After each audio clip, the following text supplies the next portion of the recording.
My younger brother Preston thought he had secured his legacy the moment he introduced me to his CEO as the family charity case. He smirked as he told the room I was a jobless writer who could barely pay rent. He did not know that the man he was trying to impress was actually reporting to me. He also did not know that the cheap dress he was about to ruin cost more than his entire engagement party. My name is Audrey. I am 34 years old, and I have spent the last decade being the punching bag for my family's insecurities. To them, I am the unmarried disappointment who lives in a small apartment and writes silly little blogs.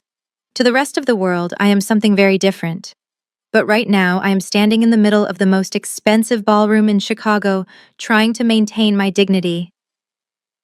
Before I tell you how I fired my own brother at his promotion ceremony, please let me know where you are watching from in the comments below. Please hit like and subscribe if you have ever had to smile while family members tore you apart. The air in the ballroom smelled of expensive perfume and roast duck. It was Preston and Nia's engagement party, and my parents had gone all out. Crystal chandeliers shuddered under the bass of the jazz band, and the view of the Chicago skyline was breathtaking. I was trying to blend into the velvet curtains near the exit when I heard the sharp ting-ting-ting of a spoon against a crystal glass. The room fell silent. I looked up to see Preston standing on the small stage, holding a microphone in one hand and a glass of vintage champagne in the other. He looked handsome in his tuxedo, but his eyes held that familiar glint of cruelty that I had known since childhood. "Everyone, please raise a glass," he boomed, his voice echoing off the high ceilings. "I want to thank my beautiful fiancée Nia and my wonderful parents for making this night possible." He paused and his gaze scanned the room until it locked onto me. A wolfish grin spread across his face. "And I also want to welcome my sister Audrey." He gestured for me to come forward. My mother, Patricia, shoved me from behind, and I stumbled into the center of the circle. Preston chuckled into the microphone. "I think it is important for us successful people to remember where we could end up if we lack ambition. Everyone meet Audrey, the failure of our family. She is 34 with no husband, no real career, and she still thinks her little blog is going to pay the bills one day." Ripples of laughter moved through the crowd. My face burned hot. I opened my mouth to defend myself, to tell them that my writing was actually financial consulting for Fortune 500 companies, but Preston cut me off. He stepped down from the stage and walked toward me. He pretended to trip, and a wave of dark red wine splashed across the front of my cream-colored dress. "Oops, clumsy me," Preston said without an ounce of regret. He leaned in close so only I could hear.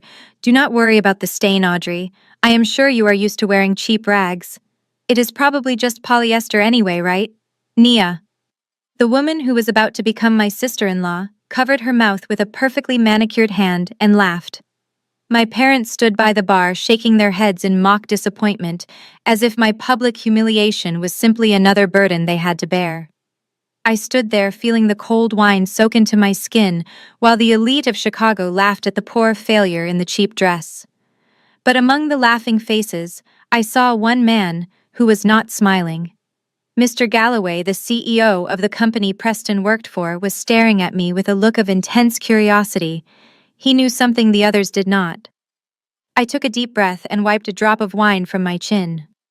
Preston thought this was the end of me, but he had just started a war he could not afford to fight.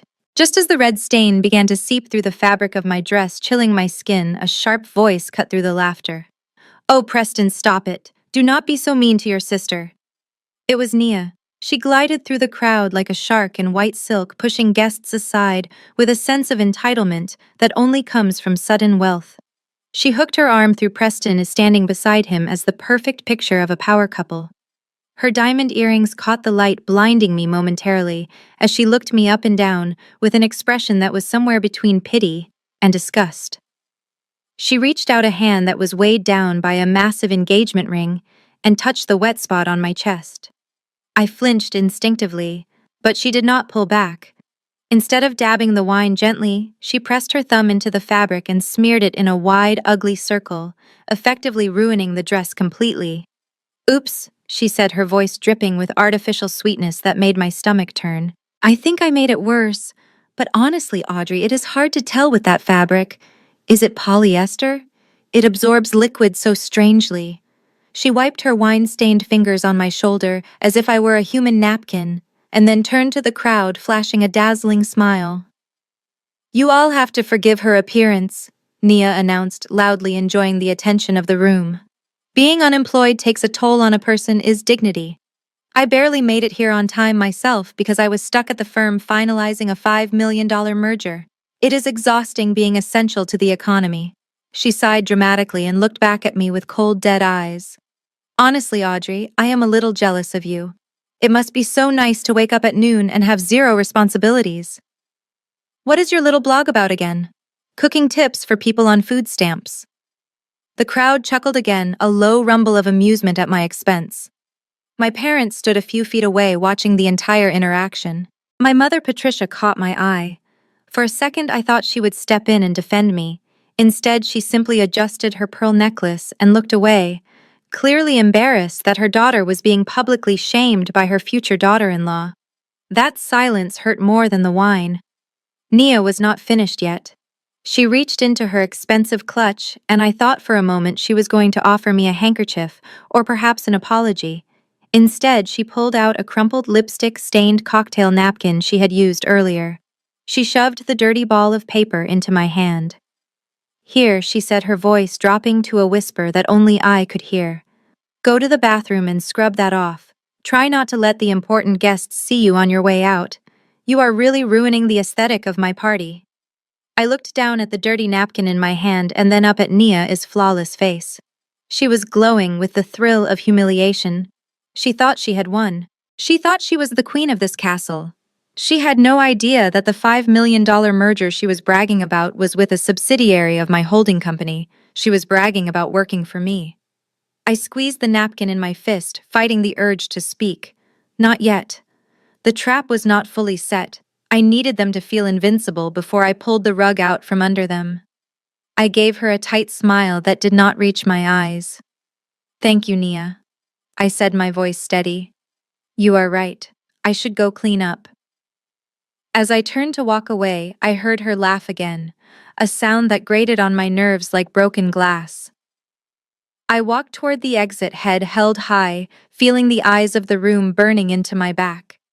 But as I passed the service station, I saw my father signal for me to stop. I paused, thinking perhaps he had found his conscience. I was wrong. The nightmare of this evening was only just beginning. My father's gesture was not a summons for a rescue mission. I realized that the moment my mother Patricia stepped out from behind him, blocking my path to the exit. She did not look at the wine stain on my dress with concern. She looked at it like one might look at a smudge on a pristine window, annoying and needing to be removed immediately. In her hands she held a heavy silver tray piled high with empty champagne flutes that she had snatched from a passing waiter. Before I could say a word, she thrust the heavy metal tray into my chest. I had to grab it with both hands to keep it from clattering to the floor.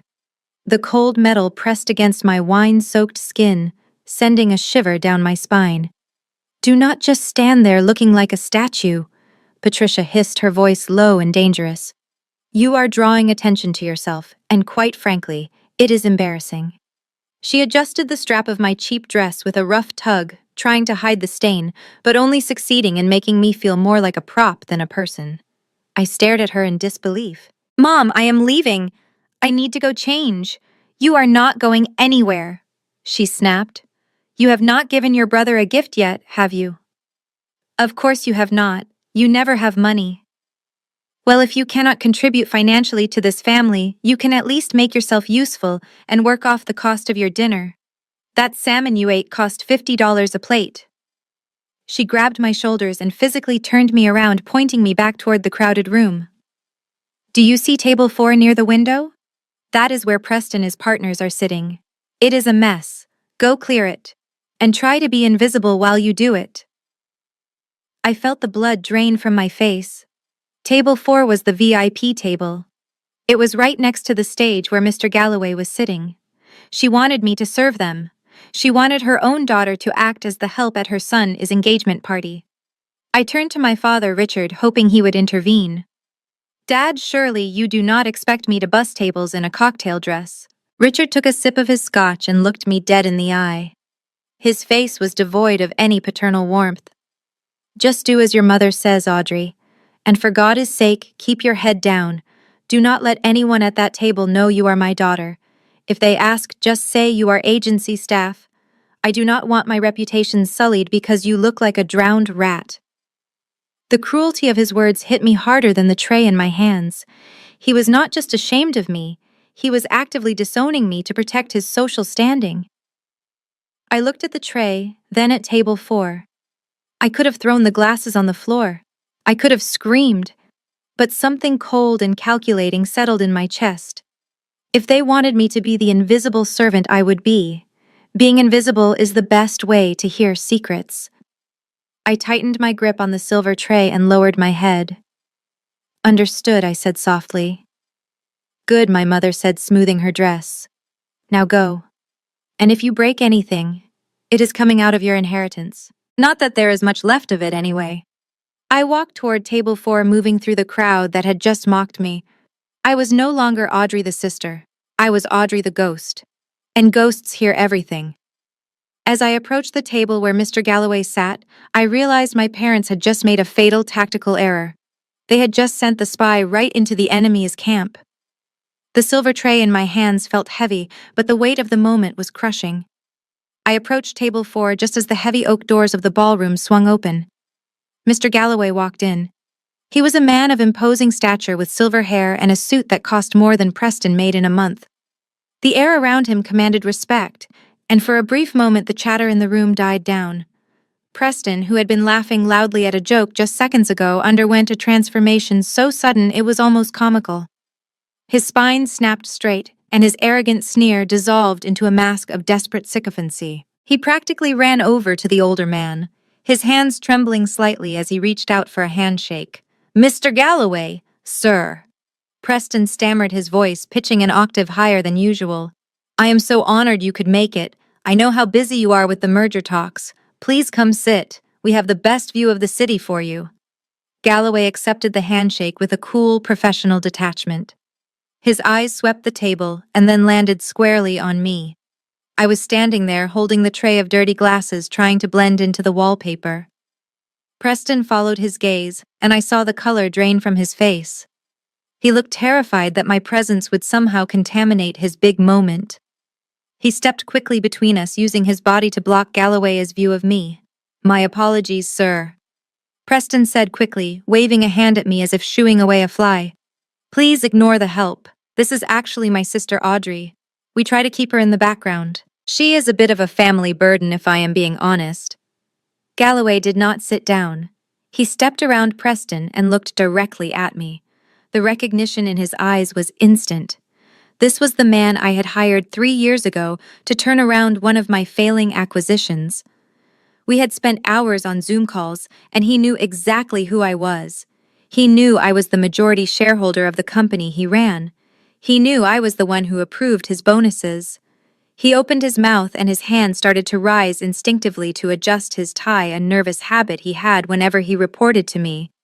"Ms. Audrey," he began, his tone shifting from authoritative to deferential. "I did not expect to see you." I caught his eye and gave a nearly imperceptible shake of my head. My eyes widened slightly, silently commanding him to stop. "Do not blow my cover. Not yet." Galloway froze. He was a smart man. He realized immediately that a game was being played. He cleared his throat and composed himself, but a small, amused smile played on his lips. "You look incredibly familiar," Miss Galloway said slowly, testing the waters. "I feel like we have met before.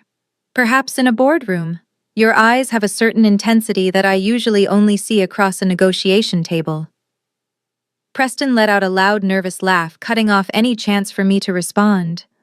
"A boardroom. Oh, that is rich. Sir, you are too kind, but you are mistaken. Audrey has never stepped foot in a boardroom in her life. She writes a blog about feelings or something. She would not know a balance sheet if it hit her in the face. She is completely useless when it comes to business." Galloway looked from Preston to me, his eyebrows raised in genuine surprise at the insult. "Is that so?" he asked quietly. "Absolutely. Preston continued, emboldened by his own arrogance. If she looks familiar to you, sir, it is probably because you saw her cleaning somewhere. Maybe she was the one mopping the lobby of your building. That is more her speed. Right, Audrey.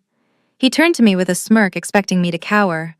I gripped the tray tighter, my knuckles turning white. I suppose everyone has a role to play, Preston, I said, my voice calm and even. Some of us clean up messes, and some of us create them. Preston rolled his eyes and turned his back to me, guiding Galloway to his chair. Go get us a bottle of the good Scotch, Audrey, and try not to drop it. It costs more than your rent. As Galloway sat down, he glanced back at me one last time. There was a question in his eyes.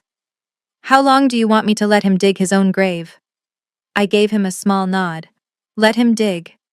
The show was just getting started. The speeches finally ended, and the room shifted its attention to the mountain of gifts piled on a silk-covered table.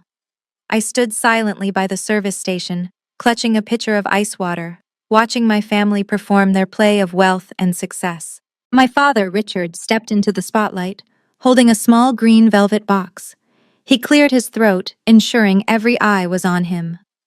For the son who makes us proud every day, he announced, his voice booming. A Rolex Daytona. Preston opened the box and gasped theatrically, holding the gold watch up for the room to admire. The guests applauded politely, while Nia clapped with the enthusiasm of a seal at a circus. It was a disgusting display of materialism, but what came next was worse. Preston reached into the pile and pulled out the plain white envelope I had discreetly placed there earlier. It looked pathetic next to the designer boxes and silver wrappings. He held it up by the corner as if it were contaminated. And this must be from our resident writer, Preston sneered, scanning the room until he found me standing in the shadows. Let us see what Audrey managed to scrape together. Maybe a poem about how hard life is. He tore the envelope open and pulled out the check. He squinted at it, and then let out a bark of laughter that silenced the room. $5,000. He looked at me across the room, his eyes wide with mock incredulity. 5,000. Audrey, did you rob a convenience store on the way here? This must be your entire life savings. Is this why you are wearing that dress, because you liquidated your assets to write this check? Nia leaned over and whispered something in his ear, and they both laughed. The sound echoed off the high ceilings, making my stomach churn. Preston shook his head, looking at the check with disdain. Look, sis, I know you think this is a lot of money. To you it probably is a fortune. But honestly, this is just embarrassing. We do not need your pity money. This would not even cover the champagne bill for tonight. With a dramatic flourish, he ripped the check in half. Then he ripped it again. The sound of tearing paper was sharp and final in the quiet room. The pieces fluttered down onto the expensive Persian carpet like confetti. Keep your pocket change, Audrey Preston said, kicking the pieces of paper toward me.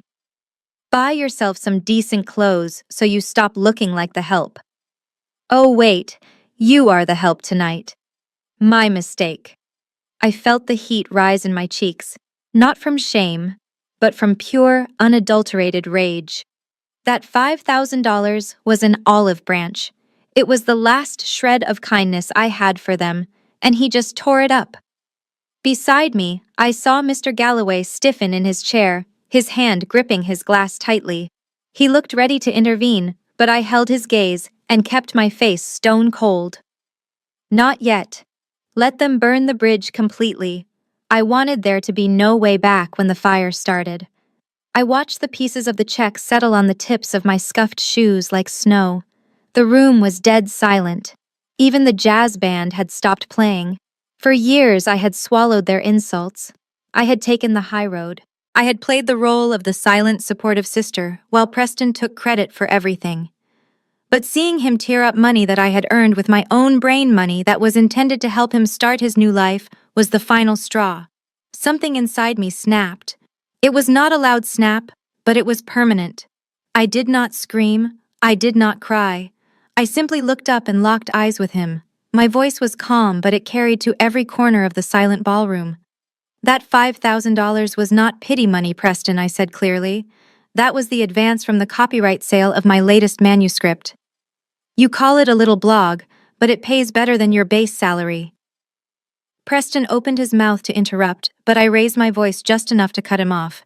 And do not pretend you are too good for my money. 5 years ago, you certainly did not have a problem taking it. Do you remember the night you called me crying from that frat house basement? You owed $5,000 to a bookie named Vinny. You were terrified they were going to break your legs and get you expelled from business school, who drove down there at 3 in the morning with a bag of cash to save you. It was not Mom and Dad, it was me. A collective gasp went through the room. Naya dropped her champagne flute and it shattered on the floor. My mother looked like she was about to faint. Preston turned a shade of red I had never seen before. His carefully constructed image of the self-made golden boy was cracking right in front of his boss and his wealthy friends. He looked at Mr. Galloway, who was watching the scene with narrowed, analytical eyes. Panic took over Preston's face. "You are a liar," Preston screamed, his voice cracking. He lunged forward, as if he wanted to hit me, but stopped himself at the last second. "You are making this up because you are jealous. You have always been jealous of me. I am a director. I am a success. You are just a bitter, lonely failure who makes up stories to feel important." He spun around to face the crowd, waving his arms frantically. "Do not listen to her. She is mentally unstable. We have been trying to get her help for years. She has delusions of grandeur." Then he turned to the entrance veins bulging in his neck. "Security. Where is the damn security? Get this crazy woman out of here. She is harassing the guests. She is ruining my engagement party." 2 burly security guards in black suits started moving toward me. I did not flinch. I did not back away. I stood my ground, looking at my brother, who was panting with rage and fear. He thought kicking me out would erase the truth. He thought silencing me would save him. He was wrong. The truth was out, and the seed of doubt had been planted in everyone's mind, especially in the mind of the man who signed his paychecks. I straightened my spine and prepared to be escorted out, knowing that this was not a defeat. This was the declaration of war. The 2 security guards did not ask me to leave. They simply grabbed my upper arms with a grip that I knew would leave bruises by morning. I did not fight them. There was no dignity in wrestling with hired muscle in the middle of a ballroom while wearing a wine-stained dress. I allowed them to turn me toward the exit, but I kept my chin high, refusing to look down at the floor as I was marched past the tables of whispering guests. Nia followed us to the door, acting the part of the concerned sister-in-law for her audience. She stopped just before the exit and leaned in close, her perfume thick and cloying. "You really should go straight to the emergency room, Audrey," she said, loud enough for the nearby tables to hear. "Tell them you are having a psychotic break. Delusions of grandeur are a serious symptom. Do not worry about the bill. I am sure the state has facilities for people in your financial bracket." She signaled to the guards to take me away. "Get her out of here, and make sure she stays away. I do not want her manic episodes ruining my husband is big night." I looked past her, seeking one last glimpse of my parents. I wanted to see if there was any remorse in their eyes, any hesitation. My father, Richard, was intently studying the ice in his Scotch glass, refusing to acknowledge my existence. My mother, Patricia, met my gaze for a fleeting second. Her lips thinned into a hard line, and she shook her head slowly. "You are a disgrace," she mouthed silently. "A total disgrace." The heavy oak doors slammed shut behind me, cutting off the warmth and the jazz music. The silence of the hallway was deafening. The guards escorted me all the way to the curb and left me standing on the cold Chicago sidewalk. "Do not come back inside, Mom," one of them said, his voice flat, "or we will call the police for trespassing." I stood alone in the dark, the wind biting through my damp dress. I should have called a cab. I should have gone home and cried. Instead, I walked over to the large floor-to-ceiling windows that looked back into the ballroom. From the darkness outside, I was invisible to them, but everything inside was illuminated like a stage play. I watched as Preston climbed back onto the platform. He was laughing, wiping tears of mirth from his eyes. He said something into the microphone, and the entire room erupted in laughter. Then he raised his glass of champagne high in the air. Nia joined him on stage, wrapping her arms around his waist. My parents stood in the front row, beaming with pride. They were toasting. They were raising their glasses to celebrate my absence. They were celebrating the fact that the family failure had finally been discarded. I watched them drink the expensive champagne that was paid for by the company I secretly owned. They looked so happy, so secure in their victory. They thought they had just taken out the trash. They had no idea they had just thrown away the only person who could save them from the storm that was coming. The wind off Lake Michigan cut through the thin fabric of my ruined dress, but I did not feel the cold. I did not shiver. I did not wrap my arms around myself for warmth. That kind of weakness belonged to the Audrey they thought they knew. That Audrey had been left behind on the other side of the glass doors, along with the spilled wine and the torn check. The woman standing in the dark parking lot was someone entirely different. I stood in the shadow of a concrete pillar, watching the valet drivers jog back and forth. Inside the ballroom, the party was raging on. I could see the silhouettes of people dancing and drinking, oblivious to the fact that the ground beneath them was about to crumble. My family thought they had exiled me to the wilderness. They did not realize they had just released me from my cage. I reached into my clutch and pulled out my phone. It was not the cracked prepaid model I used when I visited my parents to maintain the illusion of my poverty. This was my business phone, encrypted and secure. I unlocked the screen, and the blue light illuminated my face. I looked down at my reflection in the dark glass. My eyes were dry. There were no tears left to cry for people who would sell their own blood for a Rolex. I dialed a number I had not called in months. It rang once before a sharp professional voice answered. "Good evening, Ms. Audrey. We have been waiting for your call." It was Marcus, my executive assistant and head of legal operations at Zenith Capital. He was the only person who knew the full extent of my plan. "It is done, Marcus," I said, my voice steady and cold. "They have crossed the line. There is no turning back." "Understood," Marcus replied. "Shall we proceed with the standard acquisition protocol?" "No," I said, staring at the glowing windows of the ballroom. "This is not just business anymore. This is personal. Activate the air clause." There was a brief pause on the other end of the line. The air clause was a nuclear option, a specific legal trap I had buried in the trust fund documents years ago, waiting for the moment they violated the terms of our grandmother Is will. It would freeze their assets, initiate a forensic audit of their accounts, and trigger the immediate repayment of all family loans. "Are you sure?" Marcus asked, his voice lowered. "Once we start this, they will lose everything within 48 hours. I watched Preston inside the ballroom raising a glass to his own reflection. "I am sure," I said. "Burn it down, Marcus. Burn it all down, and send the foreclosure notice for the lake house first. Consider it done, Ms. Audrey." I ended the call. My thumb hovered over the messaging app. I found the contact labeled Galloway. He was still inside, likely sitting at the VIP table, watching my brother make a fool of himself. I typed a simple message. "The game begins." I pressed send and watched the message status change to delivered. Inside the ballroom, I saw Mr. Galloway check his phone. He looked up toward the window. He could not see me in the dark, but he knew I was there. He gave a subtle nod and put his phone away. I turned my back on the warmth and the light of the party. I walked toward the far end of the lot where my driver was waiting with the heated town car. The time for mercy was over. The time for justice had arrived. The sun had barely risen over the Chicago skyline when the pounding started. It was not a polite knock. It was a violent assault on my front door that shook the frame. I rolled out of bed and checked the security feed on my phone. My parents and Preston were standing in the hallway looking impatient and angry. They had no idea that the luxury high-rise they were standing in belonged to a holding company I controlled, or that I owned the entire building. To them, I was just the struggling tenant in apartment 4B living beyond her means.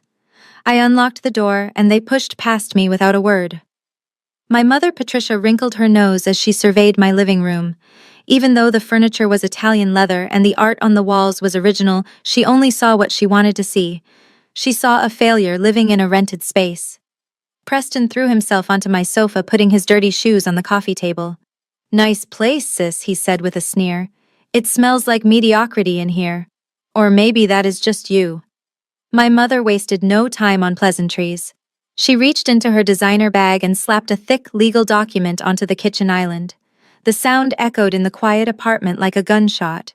Sign this, she commanded. Right now. We do not have all day. I walked over and picked up the paper. It was a quitclaim deed. They wanted me to sign over my 50% legal interest in Grandma's lake house. This was the only asset I had publicly fought to keep because Grandma had left it specifically to me in her original will before my parents manipulated the paperwork. Why, I asked, playing the part of the confused and defenseless victim. Grandma wanted me to have the cabin. It is the only thing I have left of her. My father Richard stepped forward, closing the distance between us to intimidate me. Stop being selfish, Audrey. This is not about sentimentality. This is about business. Preston has been offered a buy-in option for his new position as vice president. He needs capital immediately to purchase the company's stock. This is a once-in-a-lifetime opportunity for the family. Preston jumped up from the couch, his eyes wild with greed.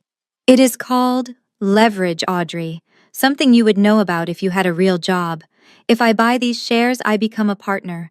I will be set for life. We need to mortgage the cabin to get the liquid cash by noon. You are just sitting on that property doing nothing. My mother moved closer, her voice dropping to that manipulative tone she used when she wanted to pretend she cared. Look, we are doing you a favor. The property taxes on that old shack are high. You cannot afford them with your little writing hobby. Let Preston take the burden off your shoulders. Just sign the paper and show us you still care about this family. Prove to us you are not the enemy. I looked down at the document, hiding the smile that threatened to appear on my lips. They wanted to mortgage a house to buy stock in a company that I secretly owned. They were asking for my permission to go into massive debt to buy shares that would be worthless the moment I fired Preston.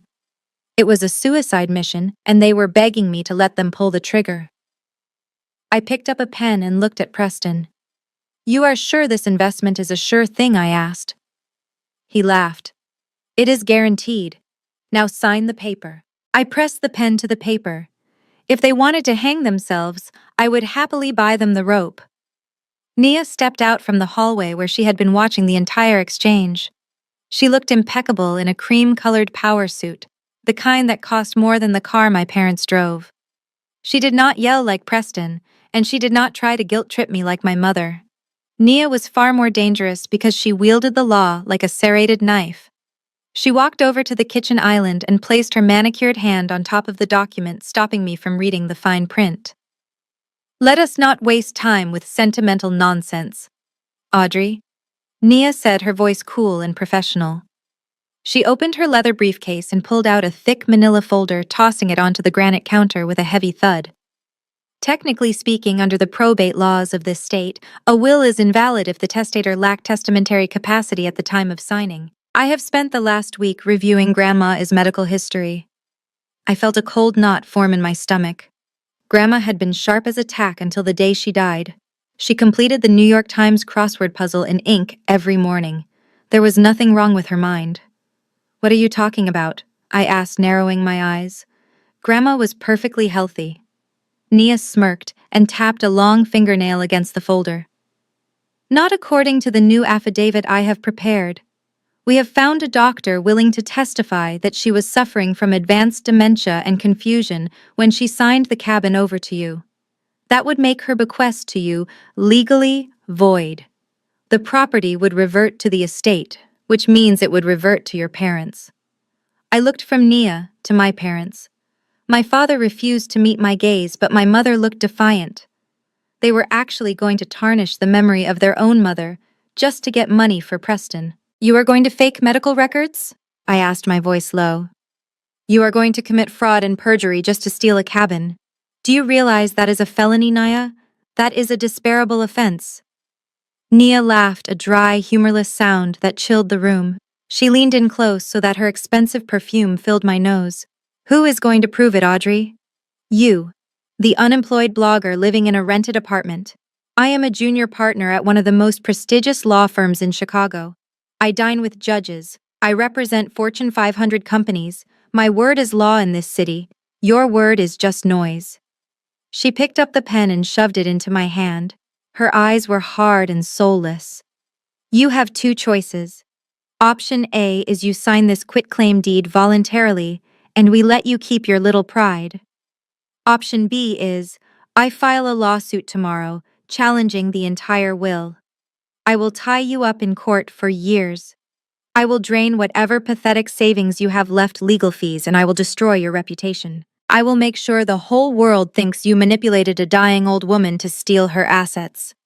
My father Richard chimed in from behind her. She will do it, Audrey. Nia is a shark. Do not be stupid. Just sign the damn paper and help your brother. I looked at the pen in my hand. Then I looked at Preston, who was grinning like he had just won the lottery. They thought they had me cornered. They thought I was defeated. They had no idea that by forcing me to sign this under duress, and by admitting to the fabrication of evidence, Nia had just handed me the weapon that would end her career. Fine, I whispered, letting my shoulders slump in feigned defeat. You win. I pressed the pen to the paper and signed my name. The ink was still wet when Preston snatched the document away. Finally, he shouted, holding the paper up like a trophy. I am going to the bank. By noon, I will be a partner. Nia winked at me as she snapped her briefcase shut. Pleasure doing business with you, Audrey. Maybe now you can write a blog post about the importance of knowing when to quit. They marched out of my apartment, leaving silence in their wake. I waited until the elevator doors closed before I picked up my phone. The entire conversation had been recorded by the security system in my living room. I saved the file and forwarded it to my private server. Nia thought her word was law, but she was about to learn that evidence speaks louder than arrogance. Just as Preston was tucking the signed deed into his jacket pocket, my father Richard cleared his throat. He could not just take the theft and leave. He had to justify it. He had to make himself feel like the righteous patriarch, making a hard decision for the greater good of the clan. He stepped forward and placed a heavy hand on my shoulder, a gesture that was meant to be comforting, but felt like a shackle. Audrey, honey, please understand, Richard said, his voice dropping to a soft, reasonable tone that made my skin crawl. We are not trying to hurt you. We are just being practical. You are a woman. You do not need assets like real estate to define you. Your life is simpler. You will find a husband eventually, and he will take care of these things for you. He gestured toward Preston, who was busy texting on his phone, likely bragging about his victory. Your brother is a man. Richard continued without a hint of irony. He has a legacy to build. He has a wife to support, and a reputation to uphold in the business world. He needs a launch pad. It is the natural order of things for the sister to support. The brother is success. You should feel proud that you can contribute to his rise. Stop being so selfish and look at the bigger picture. I looked at my father, the man whose gambling debts I had quietly paid off 3 times in the last decade. The man whose mortgage I had covered when he lost his job in 2008. He was standing there telling me that my gender made my hard work irrelevant. Dad? I said, my voice trembling with a mix of acting and genuine hurt. I have sacrificed for 10 years. I paid your debts. I paid for Preston's tuition. That cabin was the one thing Grandma left specifically for me because she knew you would prioritize him. It is not just an asset. It is my history. It is the only place where I felt safe. My mother Patricia, who had been pacing impatiently by the door, had heard enough. She stormed back into the center of the room, her face twisted in a snarl that shattered her elegant facade. Oh, spare me the sob story, Patricia spat. She grabbed a second document from the table, a transfer of utility rights, and slammed it against my chest. History does not pay the bills, Audrey. That cabin is a rotting pile of wood, and you are holding on to it out of spite. You want to sabotage your brother because you are jealous of his life. She leaned in close, her eyes cold and hard. I am done with this drama. You are going to sign this transfer form right now. If you refuse, if you make us walk out that door without full ownership, then you are dead to us. Do not ever call me mother again. You will be an orphan as far as this family is concerned. I looked at the pen in my hand, and then at the 3 people who shared my DNA. My father the coward, my mother the tyrant, and my brother the thief. They thought they were stripping me of my last defense. They did not know they were stripping away the last of my mercy. I will sign, I said softly. I signed the final paper sealing the fate of the cabin.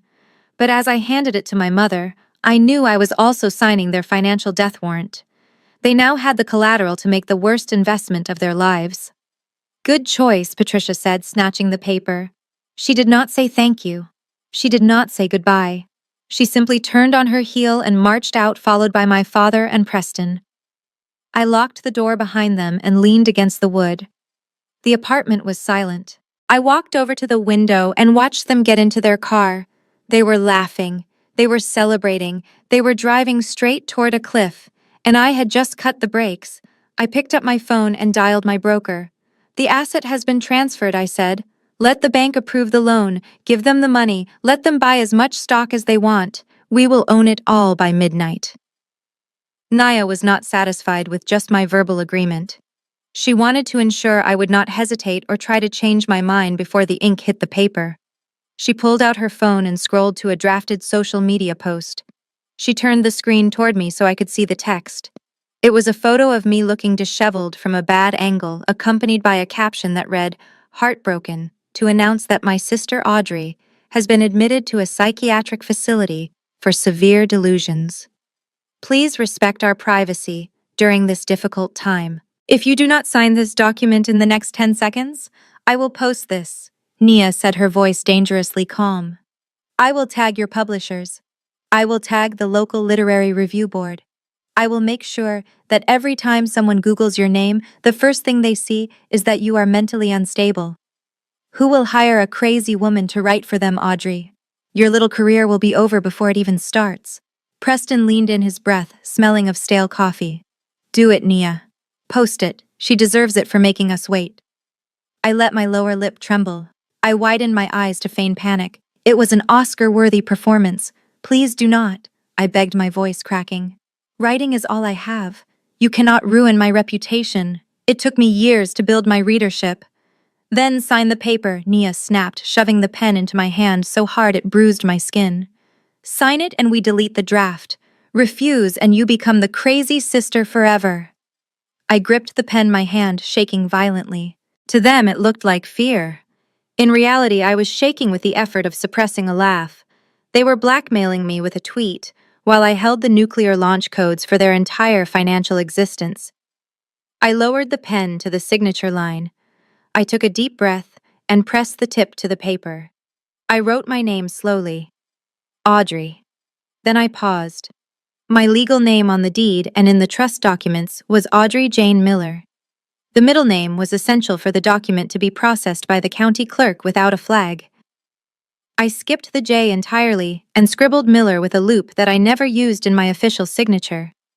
It was a subtle error, a small deviation that would allow me to contest the document later if I needed to, claiming it was signed under duress or was not a match. But more importantly, it was a test of their greed. If they were smart, they would check. But they were not smart. They were hungry. I barely finished the last letter when Preston snatched the paper from under my hand. He did not look at the signature. He did not check the notary seal.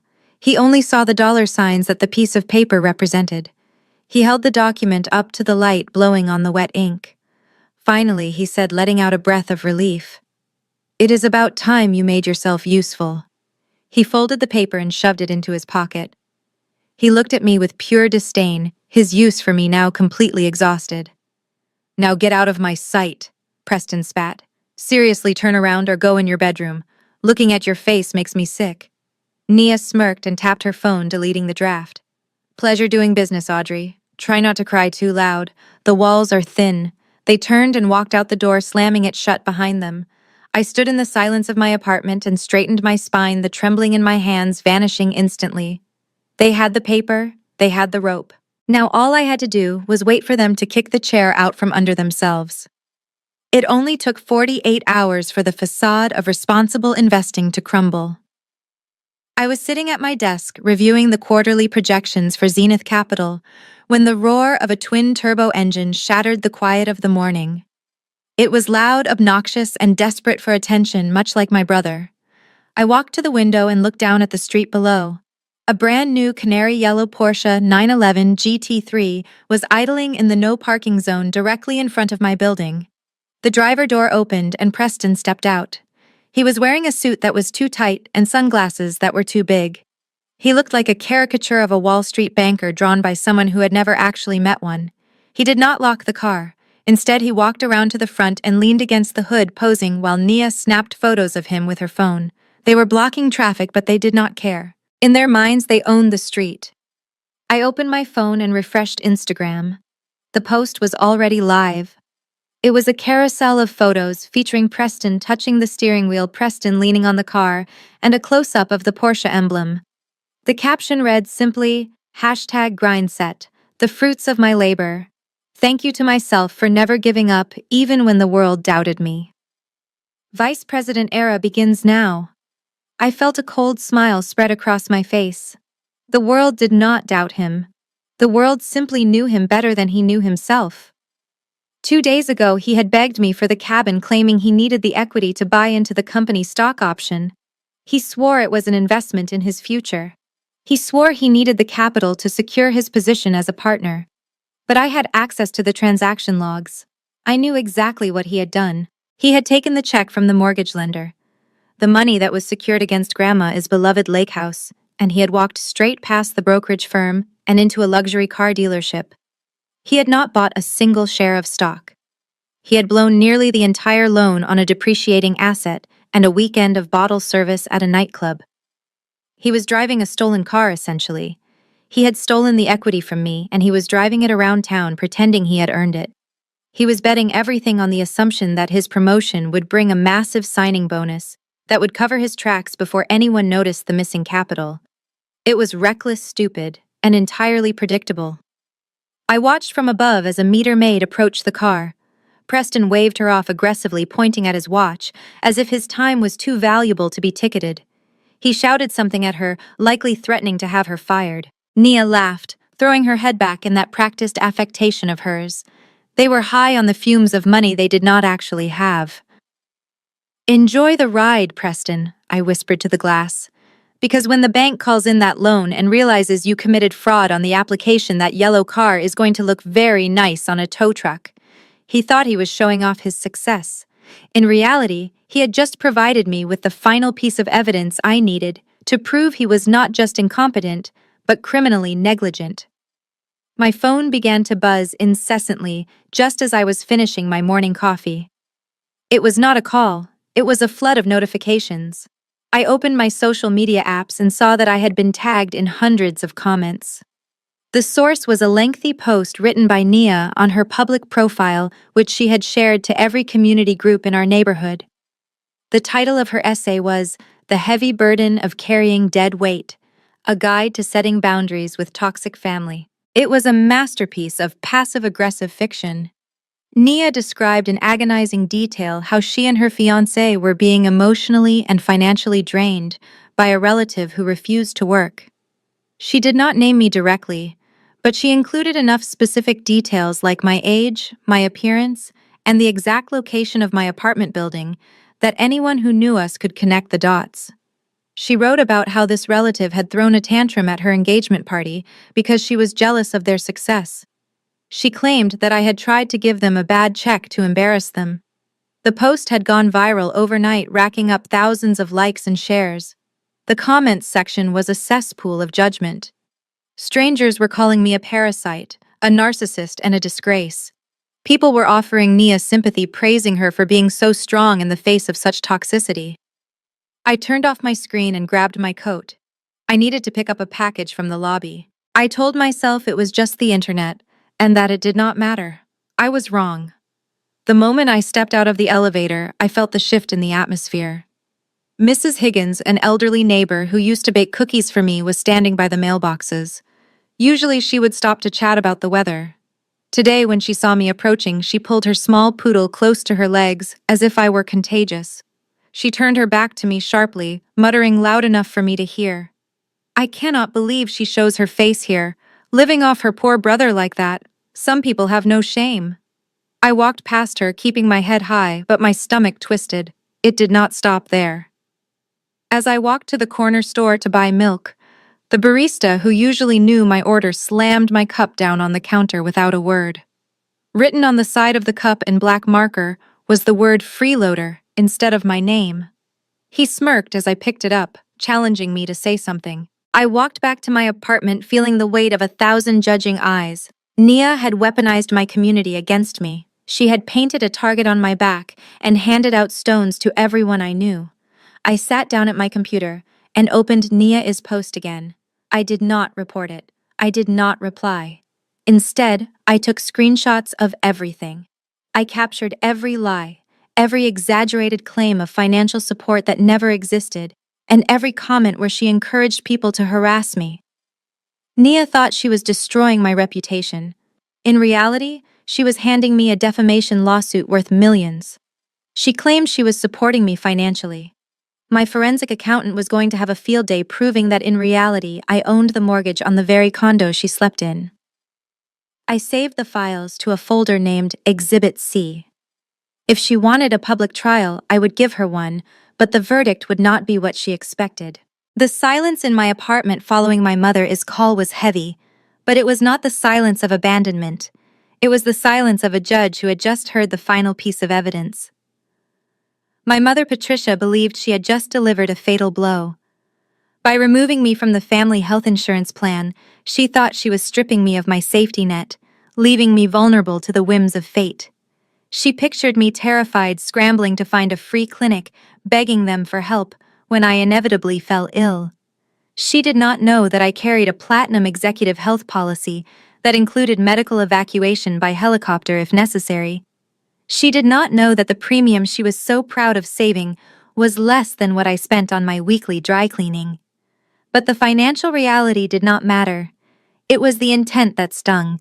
A mother's instinct is supposed to be to protect her child. Mine had just decided that saving a few $100s a month was more important than my life.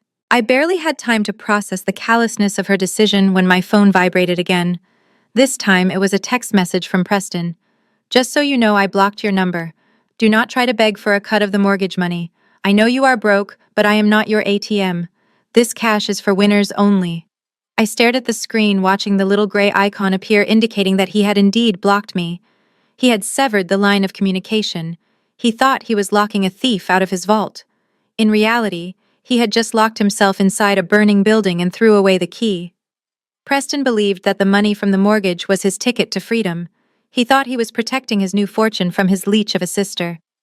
He had no idea that the money he was guarding so jealously was already gone, destined to be swallowed by the debt he was about to incur. He was driving a stolen car with stolen money toward a job that did not exist, and he had just cut off the only person who could have warned him about the cliff edge. I placed my phone face down on the marble counter. A strange sense of calm washed over me. For years I had held back. I had hesitated to unleash my full power because a small part of me still hoped for their love. I hoped that if I was successful enough, kind enough, or helpful enough, they would finally see me. But that hope was gone now. They had taken my property. They had humiliated me publicly. They had turned my community against me. And now they had declared that my health and survival were of no concern to them. They had burned the bridge from their side. I walked over to my closet and pulled out a suit bag. It contained a tailored navy blazer and a silk blouse. It was time to stop dressing like the struggling writer they wanted me to be. It was time to dress like the majority shareholder of Zenith Capital. They wanted to see what a winner looked like.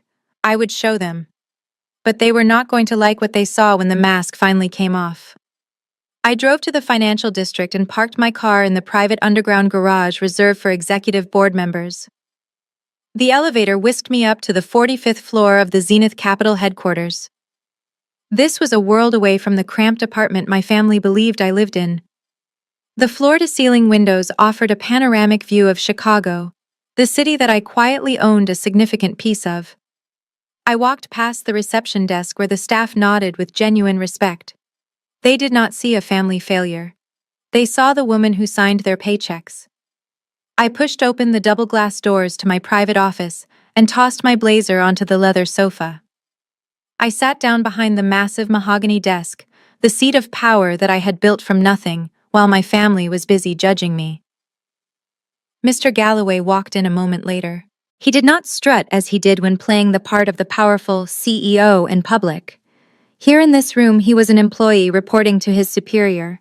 He carried a tablet in his hand and a look of disbelief on his face.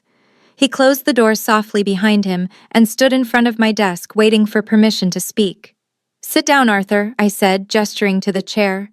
"Tell me the bad news. Or rather, tell me the news that is going to make my brother's life very difficult." Galloway sat down and tapped his tablet screen.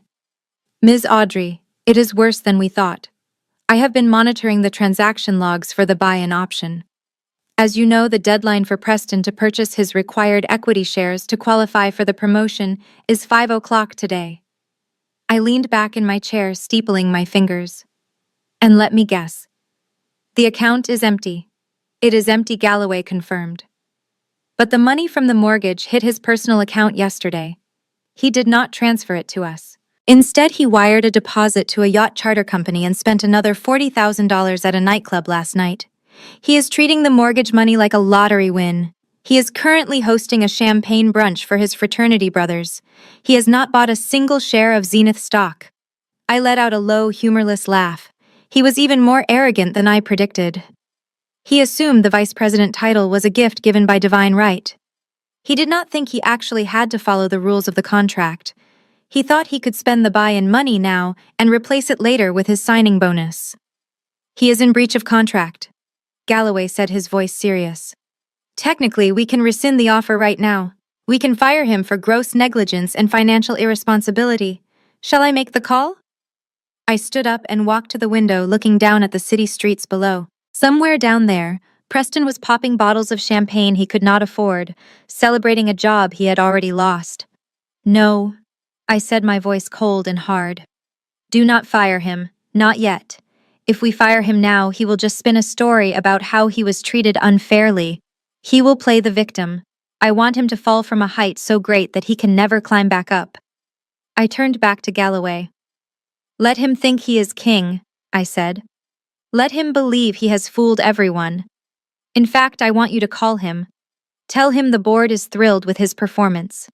Tell him we are waiving the deadline for the stock purchase until after the ceremony because we trust him so much." Galloway looked hesitant. "You want to invite him into the henhouse knowing he is a fox." "I want to invite him to his own execution," I corrected. "Organize the official appointment ceremony for Friday night. Invite the press. Invite the shareholders. And most importantly, invite my parents. I want them to have front row seats when their golden child turns out to be fool is gold." "Understood," Galloway said, standing up. "I will make the arrangements." He left the room and I turned back to the view. Friday night. That gave Preston 3 more days to dig his hole deeper, and it gave me 3 days to sharpen the shovel. The sun had barely risen over the Chicago skyline when I called Galloway into my office. He walked in, looking more nervous than I'd ever seen him. He knew the stakes. He knew that what I was about to ask him to do went against every corporate instinct he possessed, but he also knew who signed his paychecks. I sat behind my mahogany desk, the city sprawling beneath me like a game board. Galloway sat opposite me, clutching his tablet as if it were a shield. So Galloway began, his voice trembling slightly. "You want me to promote him? You want me to give Preston the title of senior vice president, even though he is currently under investigation for embezzlement?" I leaned forward, steepling my fingers. "Not just promote him, Arthur. I want you to coronate him. I want a ceremony so grand that it makes the evening news. I want you to invite the board of directors, the major shareholders, and the press. And most importantly, I want you to invite my family." Galloway looked at me with wide eyes. "But why, Ms. Audrey? Why give him the satisfaction? Why let him think he has won?" "Because," I said, standing up and walking to the window, "the fall is only fatal if it happens from a great height.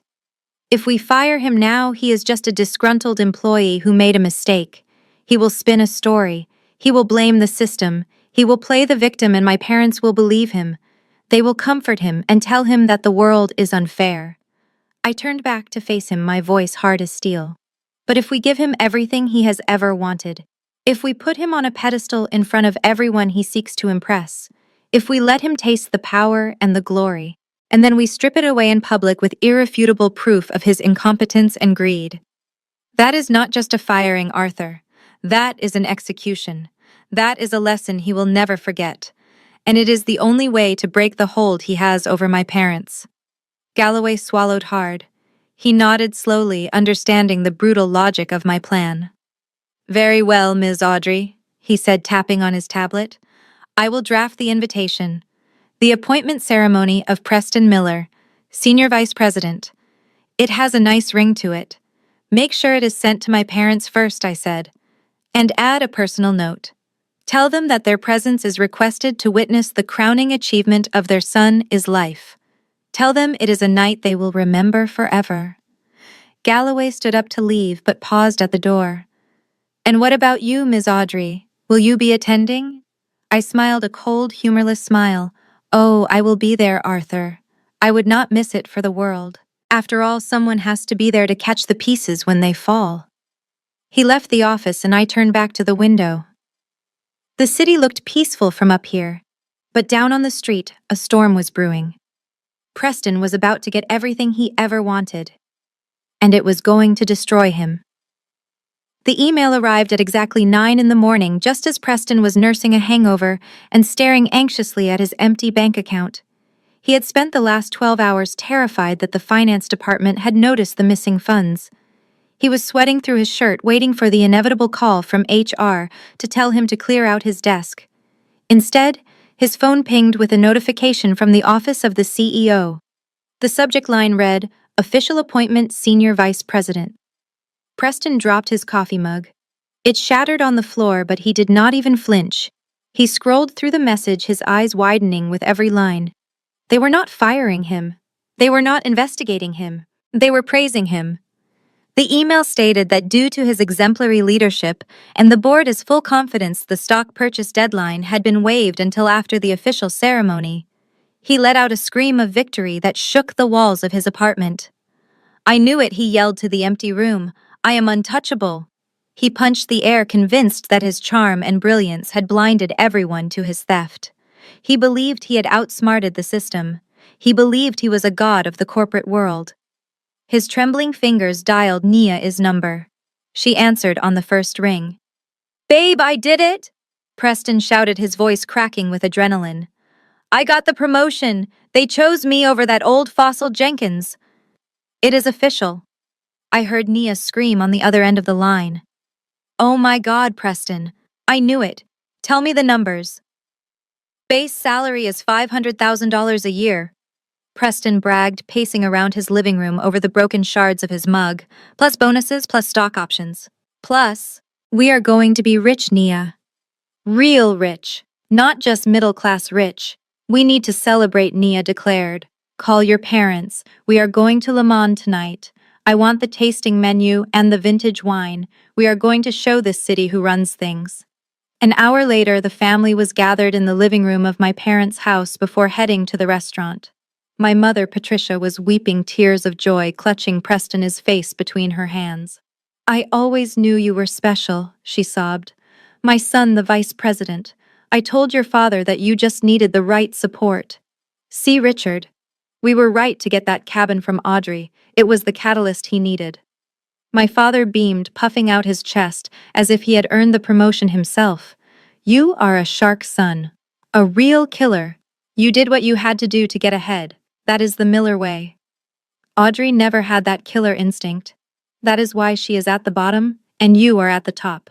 Preston basked in their adoration. He did not mention that he had never bought the stock.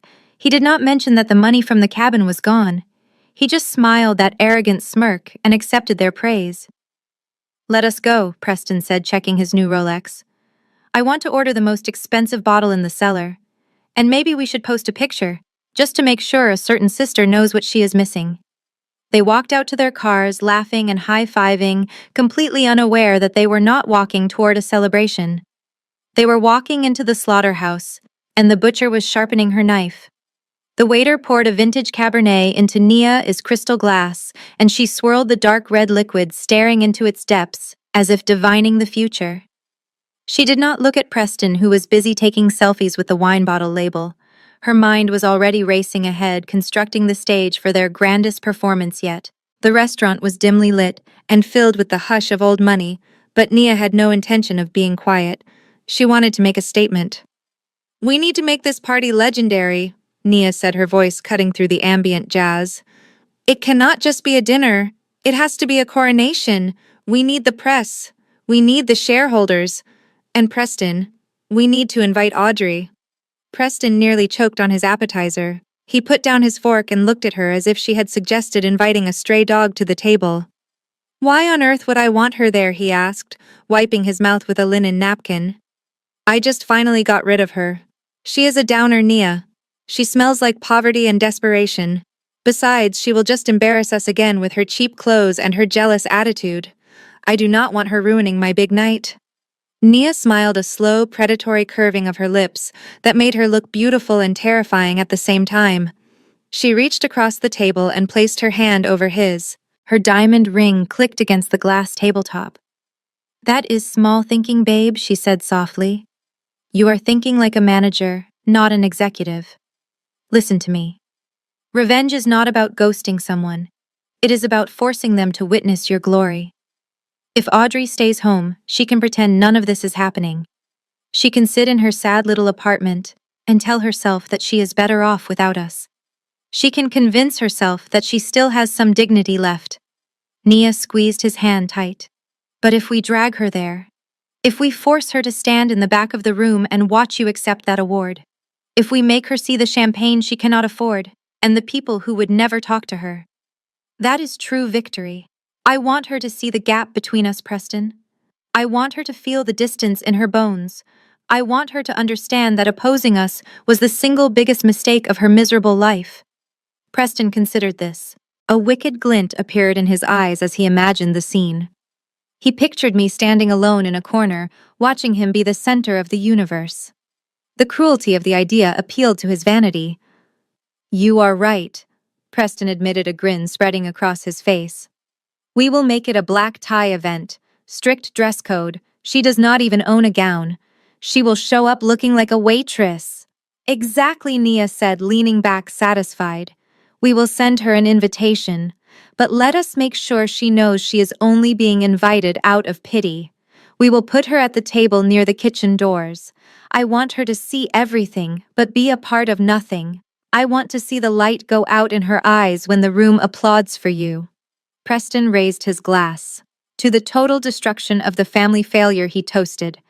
"To us," Nia corrected, clinking her glass against his. "And to making sure she learns her place once and for all." They drank their expensive wine, unaware that they were plotting their own funeral. They thought inviting me was a power move.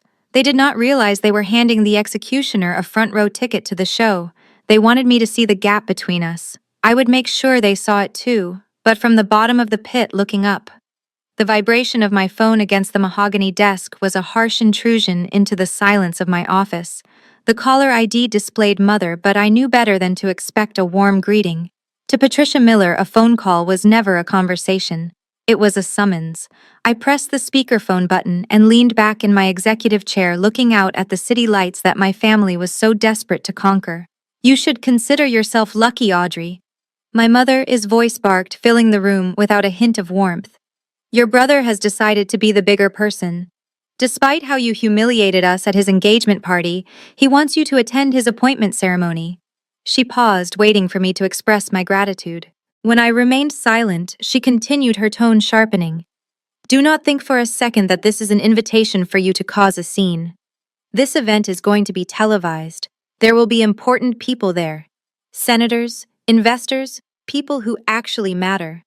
We cannot risk you looking like a stray cat in front of them. So if you are going to come, you need to look presentable." I looked down at the bespoke silk blouse I was wearing. It cost more than her entire wardrobe for the year. "I am sure I can find something appropriate," I said calmly. "That is exactly what I am worried about," Patricia snapped. "Your version of appropriate is usually embarrassing. In fact, I have a better idea. Since you clearly cannot afford a gown that fits the dress code, why do not you wear a white shirt and black trousers? That way you can blend in with the catering staff. If the servers get overwhelmed, you can make yourself useful and clear a few plates. At least then you will have a reason for being there." The audacity was breathtaking. She was inviting her daughter to a black tie gala, not as a guest but as unpaid help. She wanted me to serve champagne to the people who were unknowingly working for me. She wanted to reduce me to a servant in the court where I was secretly the queen. I picked up a gold pen and twirled it between my fingers. A slow, cold smile spread across my face. It was perfect. If I was dressed as a server, I would be invisible. I could move freely through the room, hearing every whisper, every boast, and every lie before I took the stage. That sounds like a sensible plan, Mother, I said, my voice devoid of emotion. I would not want to stand out. I will wear black and white. Good, Patricia said, sounding relieved that I had accepted my place at the bottom of the hierarchy. And do not bring any cheap gifts this time. No checks, no sentimental garbage. Preston does not need anything from you. Oh, I would not dream of coming empty-handed, I replied, looking at the stack of legal documents on my desk. The foreclosure notice for the lake house, the evidence of embezzlement, the revoking of his promotion. I am bringing him a surprise, I said softly. Something he will never forget. Patricia let out a dismissive scoff. Just make sure it is not embarrassing. Be there at 6, and use the service entrance. The line went dead. I stared at the phone for a long moment. Use the service entrance. It was the final insult. They wanted me to enter through the back door like trash. I would grant them their wish. I would enter through the service door. But when I left, I would be walking out the front door, stepping over the ruins of their arrogance. I put the pen down. The trap was set. The bait was taken. Now all I had to do was wait for the snap. The afternoon sun was reflecting blindingly off the glass facades of the luxury car dealerships along the Miracle Mile. I was walking down the sidewalk, enjoying the fresh air before my final meeting with the forensic accounting team.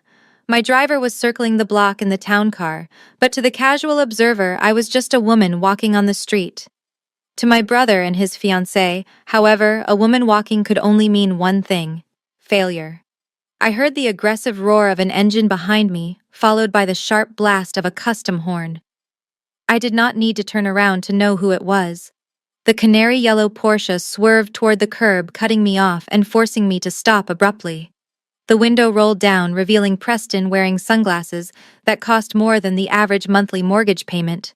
Nia was sitting in the passenger seat, surrounded by shopping bags from high-end boutiques. They looked like royalty surveying their subjects. "Well, well, well, look who it is!" Preston shouted over the idling engine. His voice was loud enough to attract the attention of pedestrians. Using the sidewalk like a peasant. What is the matter, Audrey? Did your bus pass expire, or could you not afford the fare today? Nia leaned across the center console, giggling. Do not be mean, babe. She is probably getting her steps in. You know, walking is the only exercise poor people can afford since gym memberships are so expensive. Preston laughed and revved the engine again, making a woman walking her dog jump in fright. We just came from the Mercedes dealership down the street. We decided Nia needs a new convertible to match my Porsche. We put a cash deposit down because that is what winners do. You should take notes, Audrey. He looked me up and down, his lip curling in disgust at my comfortable walking shoes. Keep walking, sis, he sneered. Seriously, keep walking.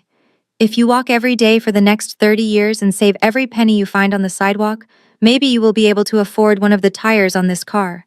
But do not get your hopes up. Success is genetic, and you clearly missed out on the good genes. I looked at the yellow Porsche. It was a beautiful machine.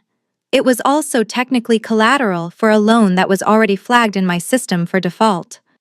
Preston was driving a repo order waiting to happen. I adjusted my handbag and looked him directly in the eyes behind his dark glasses. I would be very careful with that car if I were you, Preston, I said, my voice calm and steady amidst the noise of the traffic. You are driving it like you own it. But we both know that until the bank clears the title, it is not really yours. And banks can be very possessive about their property when they realize the borrower lied on the application. Preston scoffed, waving his hand dismissively. You are just bitter. You are jealous because I am the vice president and you are nobody. Go home, Audrey. Try not to get run over by someone who actually matters. He slammed on the gas and the Porsche screeched away, leaving tire marks on the pavement and enveloping me in a cloud of exhaust fumes. I watched the yellow car weave recklessly through traffic. He thought he was leaving me in his dust. He did not realize he was racing toward a red light that would never turn green. I took out my phone and sent a quick text to the repossession team. Target is mobile. Yellow Porsche. Proceed after Friday night. I wanted him to keep the car for the ceremony. It would make the walk home much more memorable. Friday night arrived carrying the electric charge of a coming storm. The venue for the appointment ceremony was the Grand Ballroom of the Palmer House Hilton, a location synonymous with old Chicago money and power. I had personally approved the budget for the event, ensuring that every detail was dripping with excess. I wanted the stage to be so magnificent that Preston would feel like a god right before the floor fell out from under him. The guest list was a who is who of the city is elite. Senators, tech moguls, and real estate tycoons were all in attendance, sipping vintage champagne and discussing market trends. My team had decorated the room with thousands of white orchids and gold leaf accents. The lighting was designed to be flattering and cinematic. To the outside world, this looked like the coronation of a new business titan. To me, it looked like a very expensive funeral. While the guests began to arrive downstairs, Preston was in the bridal suite upstairs preparing for his grand entrance. I knew exactly what he was doing because Nia had been live streaming their preparation process for the last hour. Through her camera lens, I watched my brother stand before a full-length mirror adjusting a tuxedo that cost $5,000. He looked sharp, I had to admit. But it was the kind of sharp that cuts the person holding the knife. He was rehearsing his acceptance speech, holding a stack of index cards with shaking hands, not from nerves but from excitement. He cleared his throat and projected his voice to the empty room, treating the furniture like his adoring fans. Thank you, everyone. He practiced his voice, smooth and practiced. Standing here tonight, I am reminded that true leadership is not given, it is taken. I want to thank my beautiful fiancée, Nia. You are my rock, my partner in crime, and the only woman who can keep up with my ambition. And to my parents, Richard and Patricia, thank you for raising a winner. You taught me that second place is just the first loser. He paused for effect, checking his reflection in the mirror to make sure his smile was dazzling enough. Then his expression darkened slightly, and he delivered the lines that he was most proud of.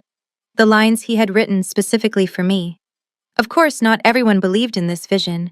There were those close to me, even within my own family, who doubted my potential. There were those who tried to hold me back with their negativity and their mediocrity. To the haters and the doubters I say this. Watch me. While you were busy being jealous, I was busy building an empire. Your doubt was the fuel for my rocket ship. So thank you for being the dirt I stepped on to reach the stars. Nia clapped in the background of the video. Oh my God, babe, that is perfect, she squealed.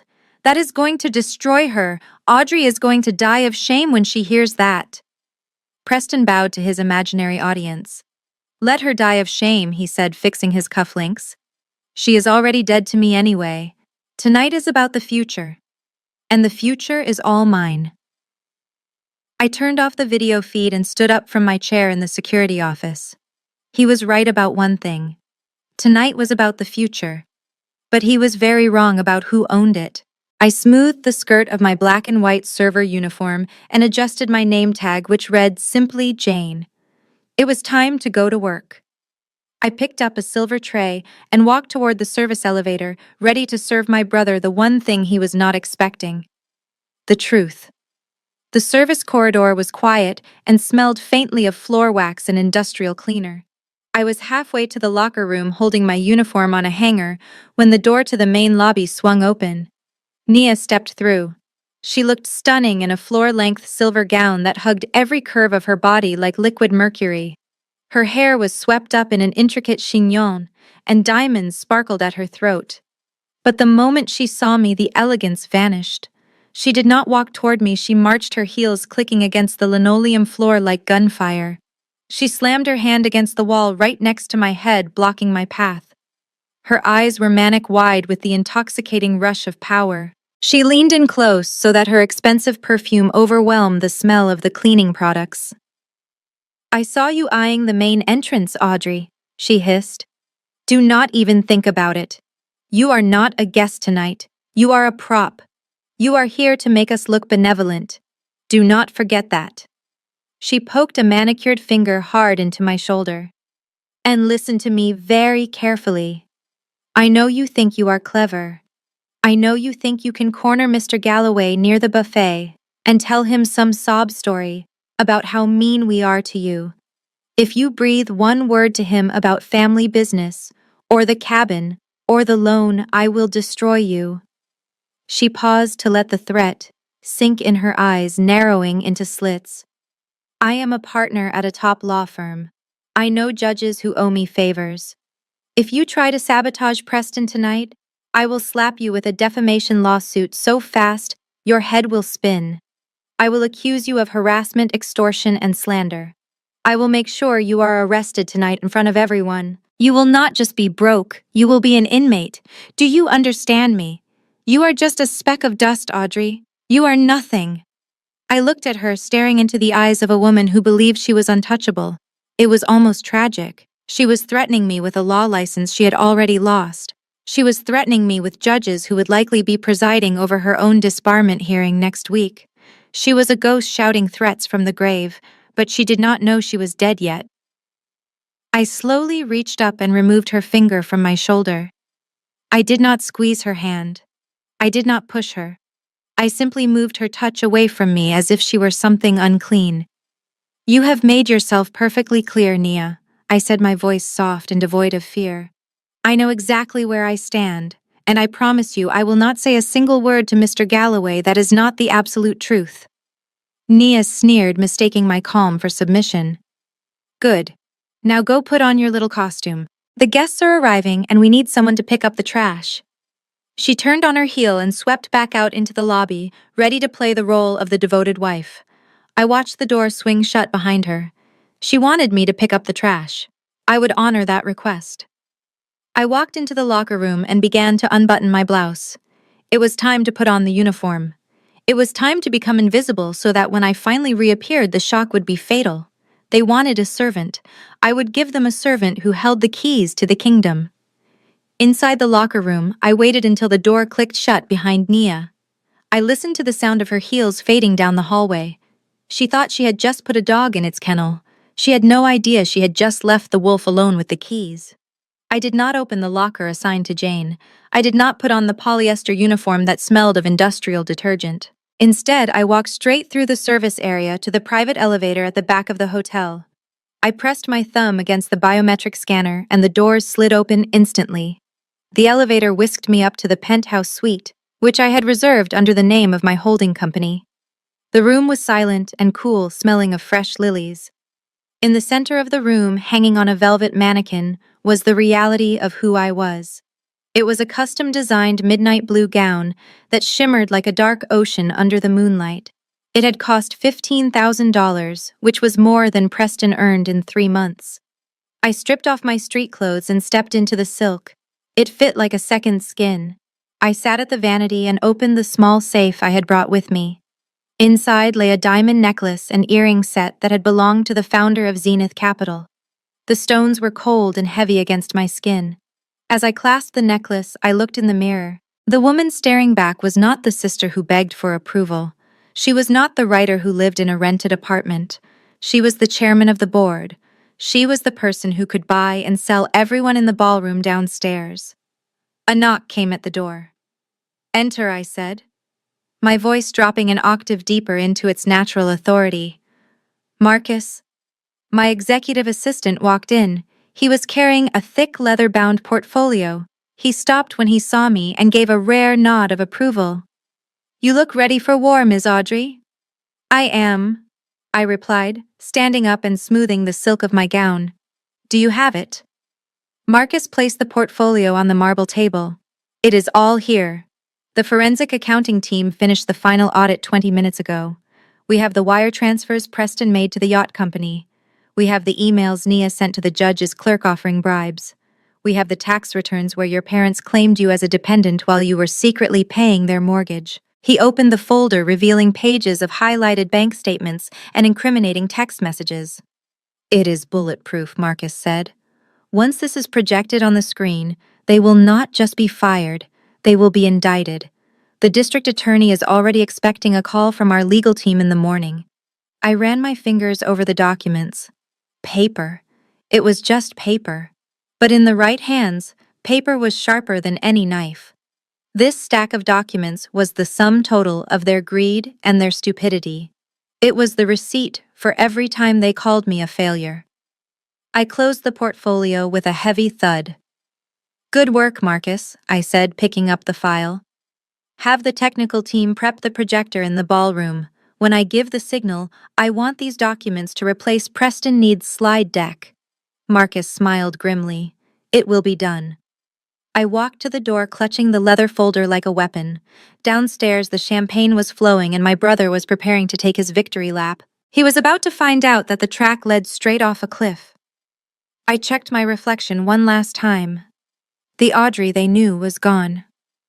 The woman walking out of this room was their reckoning. The heavy mahogany doors swung open with a groan that seemed to announce my arrival to the gathered elite of Chicago. I stepped into the ballroom not as the cowering sister they expected, nor as the invisible servant they demanded, but as the force of nature I truly was. The midnight blue silk of my gown caught the light from the chandeliers, creating a ripple effect, like deep water moving under the moon. The diamonds at my throat and ears blazed with a cold fire that demanded attention. Conversation died instantly. A hush swept across the room, starting from the entrance and rolling toward the stage like a wave. Heads turned, champagne glasses were lowered. I saw seasoned investors and senators nudging each other, whispering questions about the mysterious woman who walked with the confidence of an empress. They sensed power. They sensed money. But none of them realized they were looking at the woman who signed their dividend checks. I walked straight down the center aisle, my heels clicking a steady rhythm on the marble floor. My family was standing near the stage holding court. Preston was laughing at some joke, his head thrown back in arrogance, his hand resting possessively on Nia's waist. My parents were scanning the perimeter of the room, their eyes darting toward the service doors, searching for a woman in a polyester uniform. They looked right past me. To them, success looked like Nia or Preston. They did not have the capacity to recognize greatness when it wore my face. It was Richard who saw me first. His smile faltered. He squinted his glass, freezing halfway to his mouth. He nudged Patricia. She turned her annoyance clear at the interruption until her gaze locked onto the diamond necklace resting against my throat. Her eyes went wide. The color drained from her face, leaving her pale and ghostly. She blinked rapidly, as if trying to clear a hallucination. Then the shock was replaced by a familiar burning rage. She abandoned her conversation and stormed toward me, her face twisted into a snarl. She did not see a successful daughter. She saw a crime in progress. She intercepted me in the middle of the room, grabbing my arm with a grip that was meant to hurt. Her fingers dug into the expensive silk of my sleeve. "Are you insane?" she hissed, her voice a venomous whisper that she tried to keep from the nearby guests. "Where did you get this? Did you break into a guest room? Did you steal this from the coat check?" She looked frantically around the room, terrified that security would descend on us at any moment. "You have lost your mind, Audrey," she continued, her voice rising in panic. "That necklace must be worth a fortune. Take it off. Take it off right now before the police get here. Go back to the locker room and put on the uniform I told you to wear. You are going to ruin everything, you little thief." I did not flinch. I did not pull away. I simply looked down at her hand, clutching my arm, noting how small and desperate she looked. For the first time in my life, her anger did not make me feel small. It made me feel powerful. "I did not steal it, Mother," I said, my voice calm and carrying just enough volume for the nearby investors to hear. "I bought it. Just like I bought this hotel."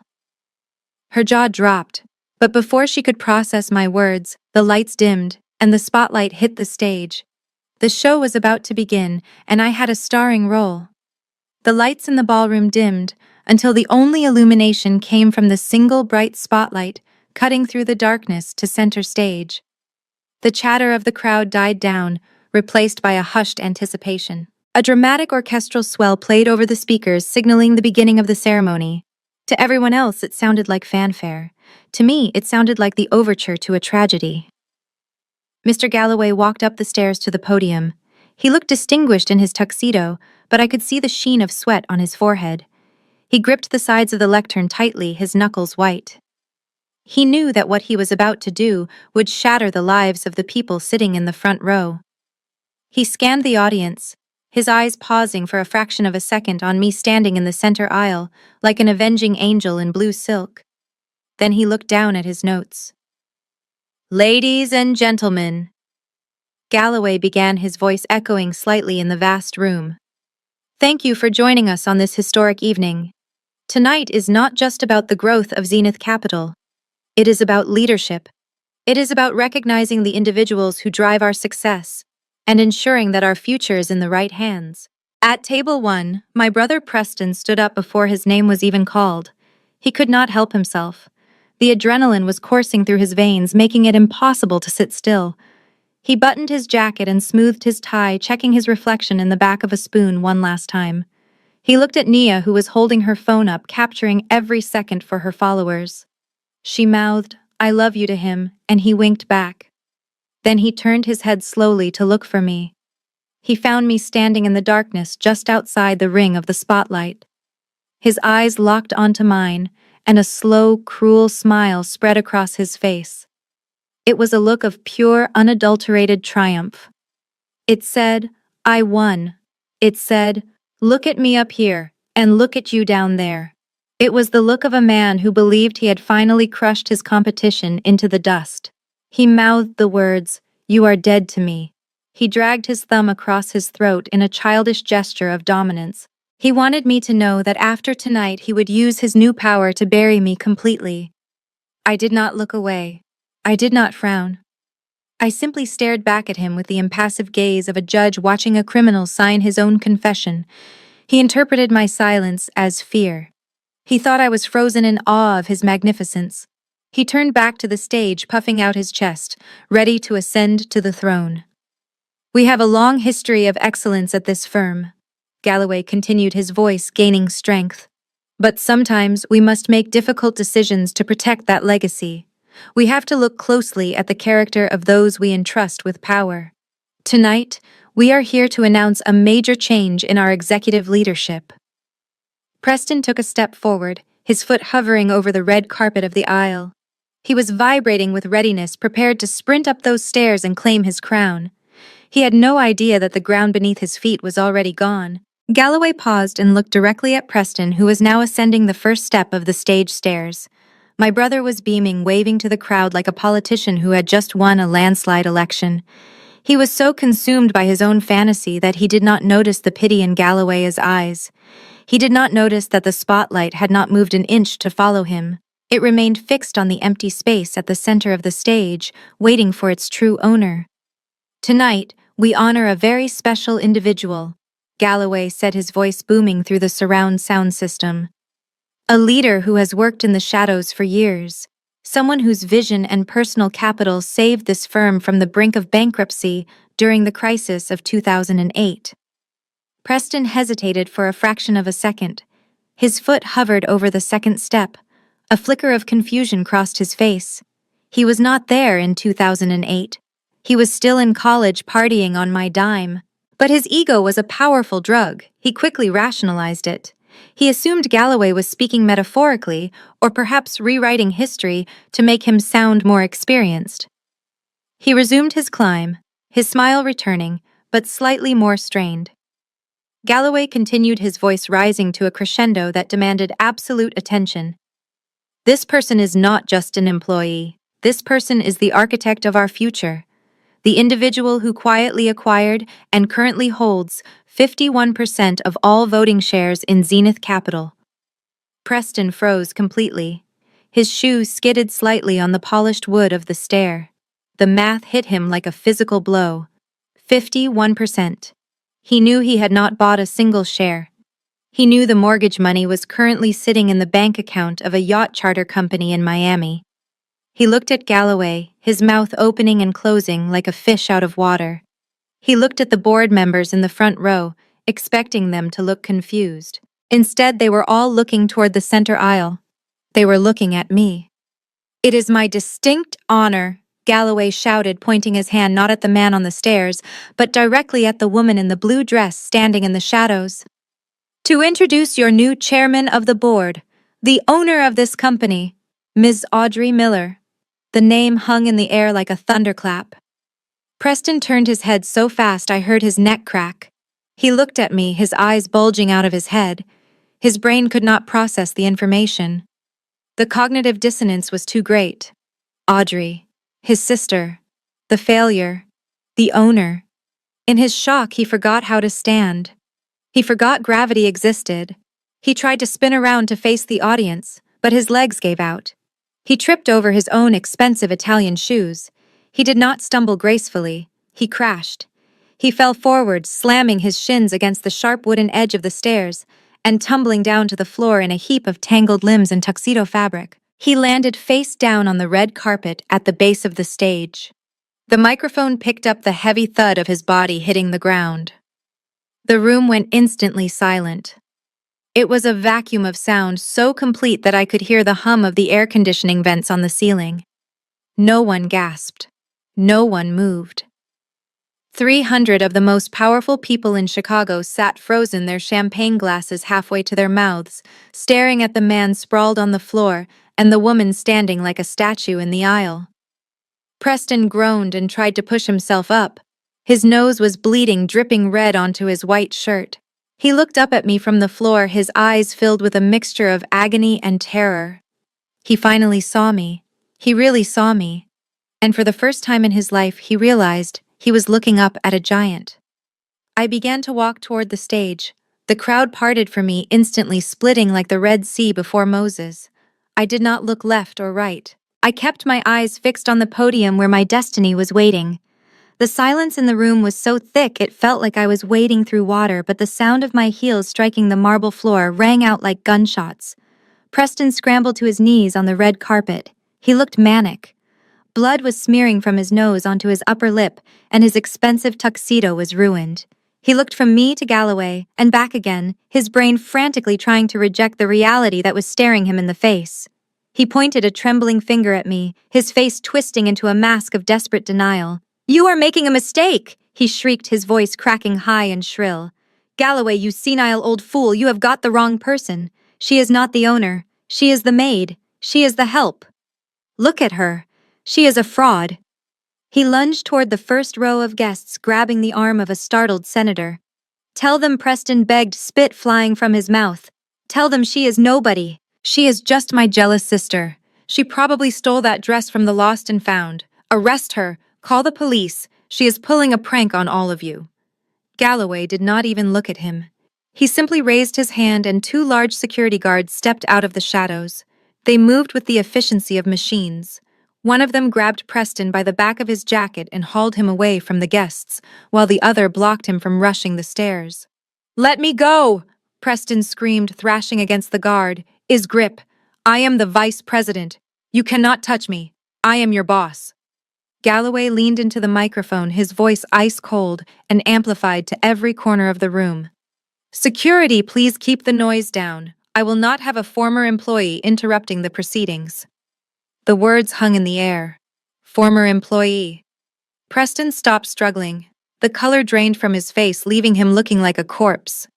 He stared up at Galloway, his mouth open in silent shock. He had been fired before he had even officially started. I reached the bottom of the stairs. Preston was kneeling right in my path. I did not walk around him. I stopped and looked down at him. For 30 years he had looked down on me. Now the geometry of our lives had finally been corrected. I stepped over his legs as if he were nothing more than a discarded wrapper on the sidewalk. I ascended the stairs. The spotlight hit me blinding and warm. I walked to the podium and placed my hands on the sides of the lectern. It felt solid. It felt right. I looked out at the sea of faces. I saw the shock, the curiosity, and the fear. Then I found the table near the front. I saw my parents clutching each other, looking terrified. I saw Nia, her face frozen in a rictus of horror, her silver dress suddenly looking very cheap. I leaned forward and the feedback from the microphone whined briefly before settling. "Hello, Preston," I said, my voice steady and commanding. "Hello, Mom and Dad. Hello, Nia." I let the greeting hang there, a heavy cloud over their heads. "I am so glad you could all make it tonight. After all, you are the reason I am here." I raised my hand and signaled to the technician in the control booth. The massive projection screen behind me, which had been displaying the company logo, flickered and changed. The room gasped. It was not a montage of Preston's achievements. It was a high-resolution scan of his bank records alongside the company's expense ledger. Rows of numbers glowed in red, indicating unauthorized withdrawals. I turned to look at the screen and then back to my brother, who was still being held by the security guards. "You stood in front of the mirror today, practicing a speech about leadership, Preston," I said, my voice echoing through the silent ballroom. "But leadership is about accountability, and the only thing you have led this company into is a crime scene." I pointed to the first column on the screen. "You are not being promoted tonight, Preston. You are being terminated for cause effective immediately. The reason is gross misconduct and embezzlement of corporate funds. You stole $200,000 from the operational budget.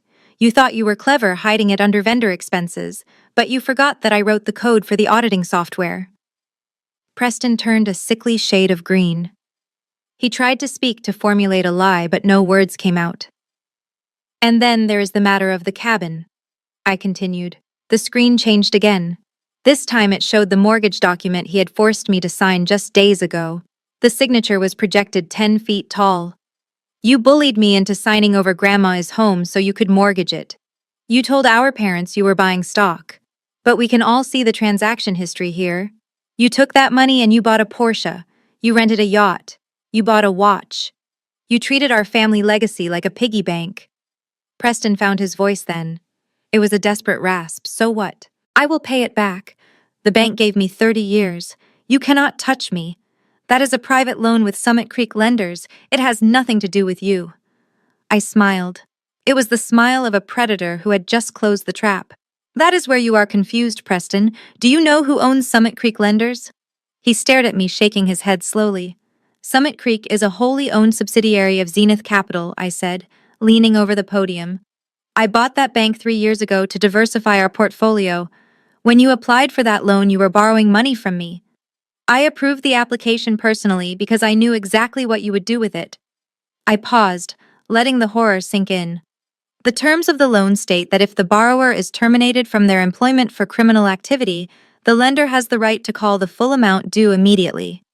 Since you are now unemployed and broke, I am exercising that right." Preston's knees gave out again, and he sagged against the guard. "No," he whispered. "That is impossible. It is done." I said, my voice hard as stone. "I am seizing the collateral to cover the debt. The cabin returns to me. The Porsche will be repossessed before you leave this building. And since you still owe the company for the $200,000 you stole, I have already instructed legal to freeze your personal bank accounts. You are not just fired, Preston. You are destitute." Nia did not wait for the security guards to finish dragging Preston away. She stood up, shoving her chair back so violently that it screeched against the marble floor, a sound that tore through the silence of the room. She was shaking not with fear but with the blind fury of a woman who was used to bullying her way out of every corner. She smoothed her silver dress and pointed a trembling manicured finger at me, her face twisted into a mask of legalistic outrage. "You have made a grave mistake, Audrey," she shouted, her voice shrill and projecting to the back of the room. "This is defamation of character per se. You are publicly humiliating a private citizen with obtained financial records. That is a felony. I will have your license for this. I will sue this company into the ground. I will take every penny you have and I will make sure you spend the next 10 years in prison for privacy violations." She looked around the room, seeking allies among the stunned crowd. "I am a partner at Sterling and Hart," she declared. "I know the law, and what is happening here is illegal." I waited for her to finish. I let her scream. I let her dig her grave deep enough so that she could never climb out. When she finally paused to take a breath, I leaned into the microphone. "Save your breath, Nia," I said, my voice calm and dismissive. "And please do not misrepresent yourself. You are not a partner at Sterling and Hart's. In fact, as of this afternoon, you are not even a lawyer." Nia froze. Her mouth opened, but no sound came out. She looked at me with confusion, trying to process what I had just said. "What are you talking about?" she whispered loud enough for the microphone to pick up. I signaled to the screen behind me. The image changed from Preston's bank accounts to a series of emails and wire transfers. I am talking about the Realty Corp case, I said. You remember that one, do you not? The case where you suppressed evidence of lead poisoning in low-income housing in exchange for a $50,000 cash bribe from the developer. You thought you buried it. You thought deleting the emails was enough. But you forgot that digital footprints last forever, especially when you send them from a company server that I monitor. A gasp went through the room. Several judges who were in attendance looked at each other with grave expressions. I sent this entire file to the Illinois State Bar Association this morning. I continued mercilessly. They held an emergency ethics hearing at 4 o'clock. I received the confirmation notification just before I walked on stage. I looked directly into her eyes.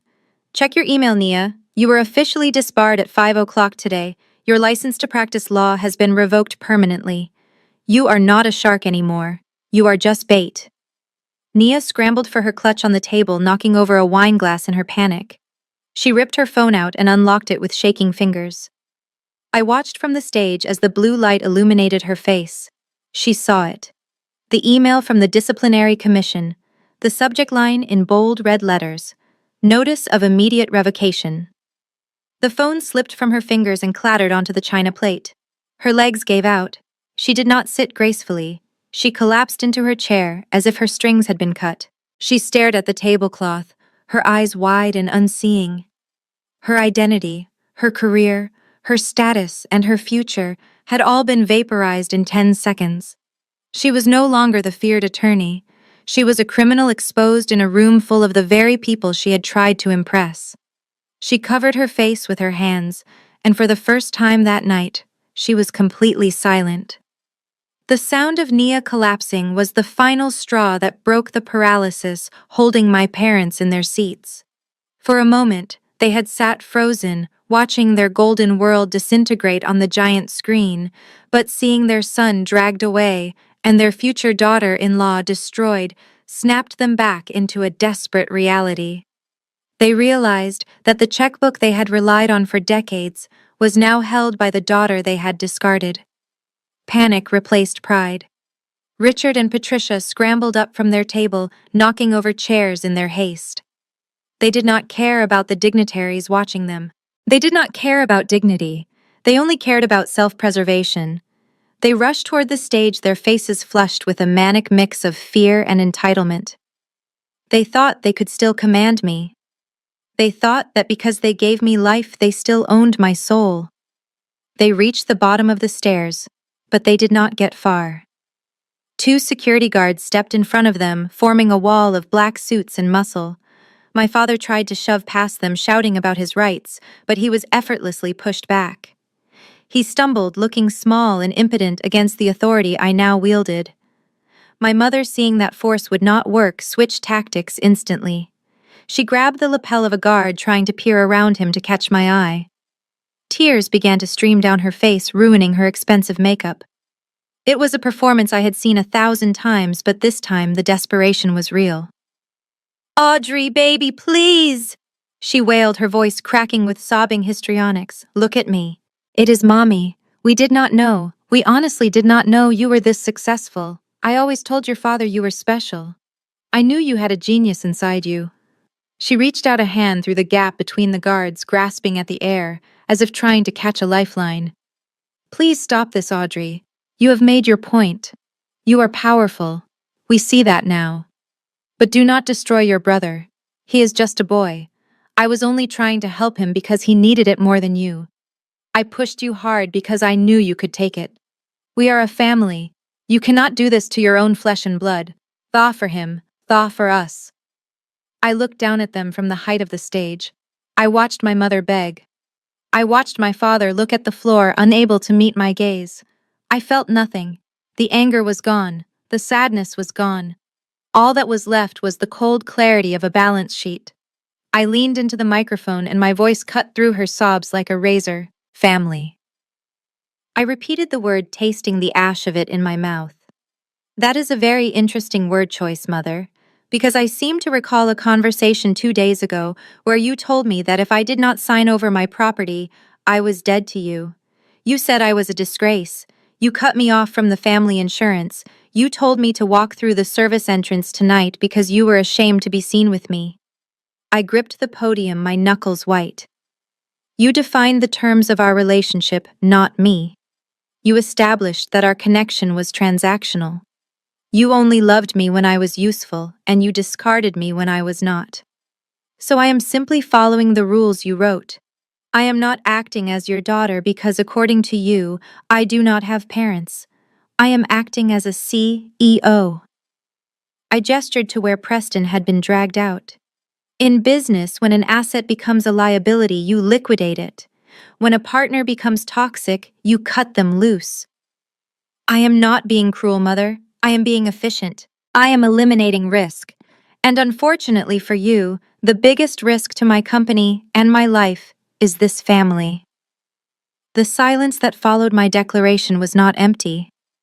It was the heavy, suffocating silence that precedes a thunderclap. My mother was still grasping at the air, her mouth open in a silent plea, when the double doors at the back of the ballroom burst open. This time it was not a grand entrance for a guest.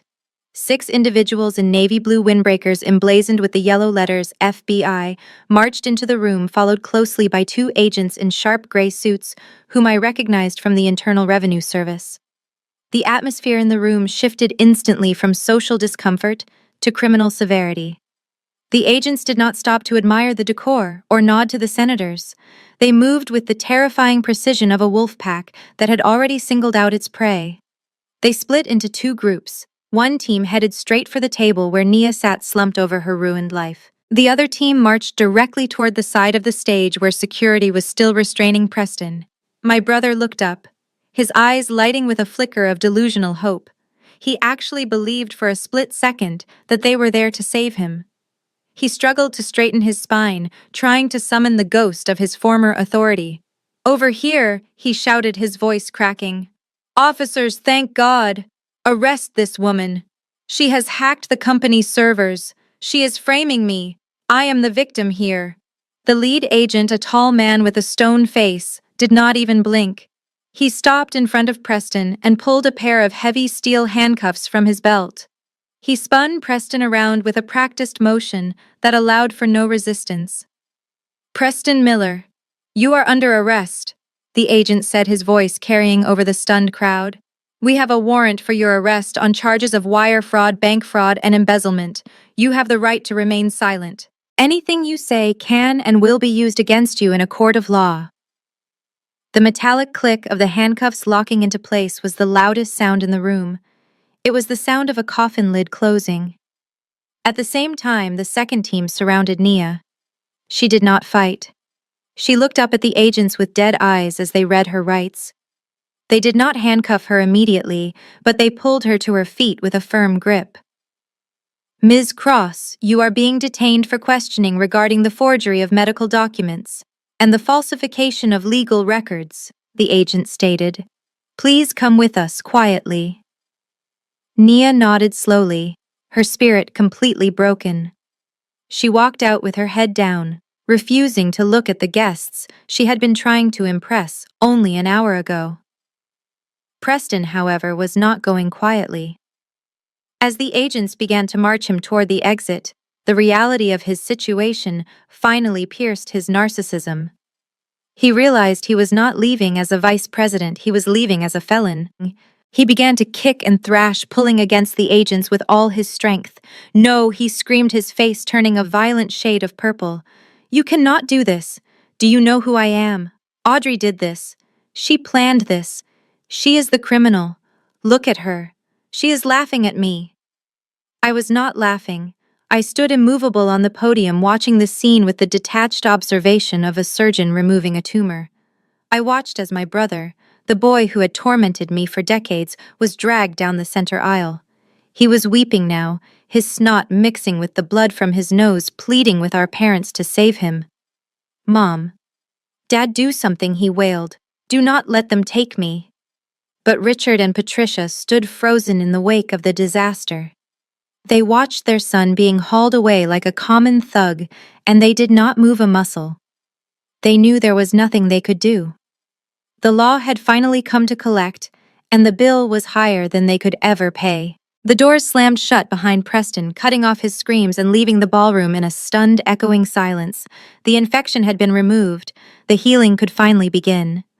The heavy double doors silenced the chaos of Preston's screaming exit, but the vacuum left behind was even more suffocating.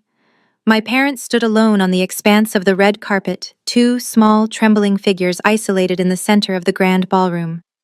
The hundreds of guests who had been sipping champagne moments ago were now watching them with a mixture of pity and revulsion. The social exile had begun. They were no longer the parents of a vice president. They were the accomplices of a felon. They looked at the empty space where their son had been, and then they looked up at me. The realization hit them like a physical blow. The retirement plan they had bet on was gone. The golden child was in handcuffs. The only person left standing with any power or resources was the daughter they had treated like a servant. They did not run toward me this time. They shuffled toward the edge of the stage, their shoulders hunched, their ages suddenly showing in the harsh spotlight. The arrogance was completely gone, replaced by the terrifying clarity of their own destitution. Audrey. My father croaked, his voice trembling. They locked the main house. The sheriff put a foreclosure notice on the door this morning. We thought since Preston was getting the bonus we could fix it. But now… He looked down at his shaking hands. We have nowhere to go tonight. We have no cash. They froze the joint account. My mother wiped her smeared mascara, looking up at me with eyes that were no longer demanding but begging. You cannot leave us on the street, Audrey. That cabin. It was your grandmother's. Let us stay there, just until we get back on our feet. We are old. We cannot start over. We are your parents. I looked at them, feeling the weight of 30 years of neglect lift off my shoulders. I did not feel hate. I felt the cool detachment of a liquidator closing a bankrupt business. I walked down the stairs, stopping just out of their reach. I did not offer a hand. I stood tall in my midnight blue gown, a stark contrast to their disheveled desperation.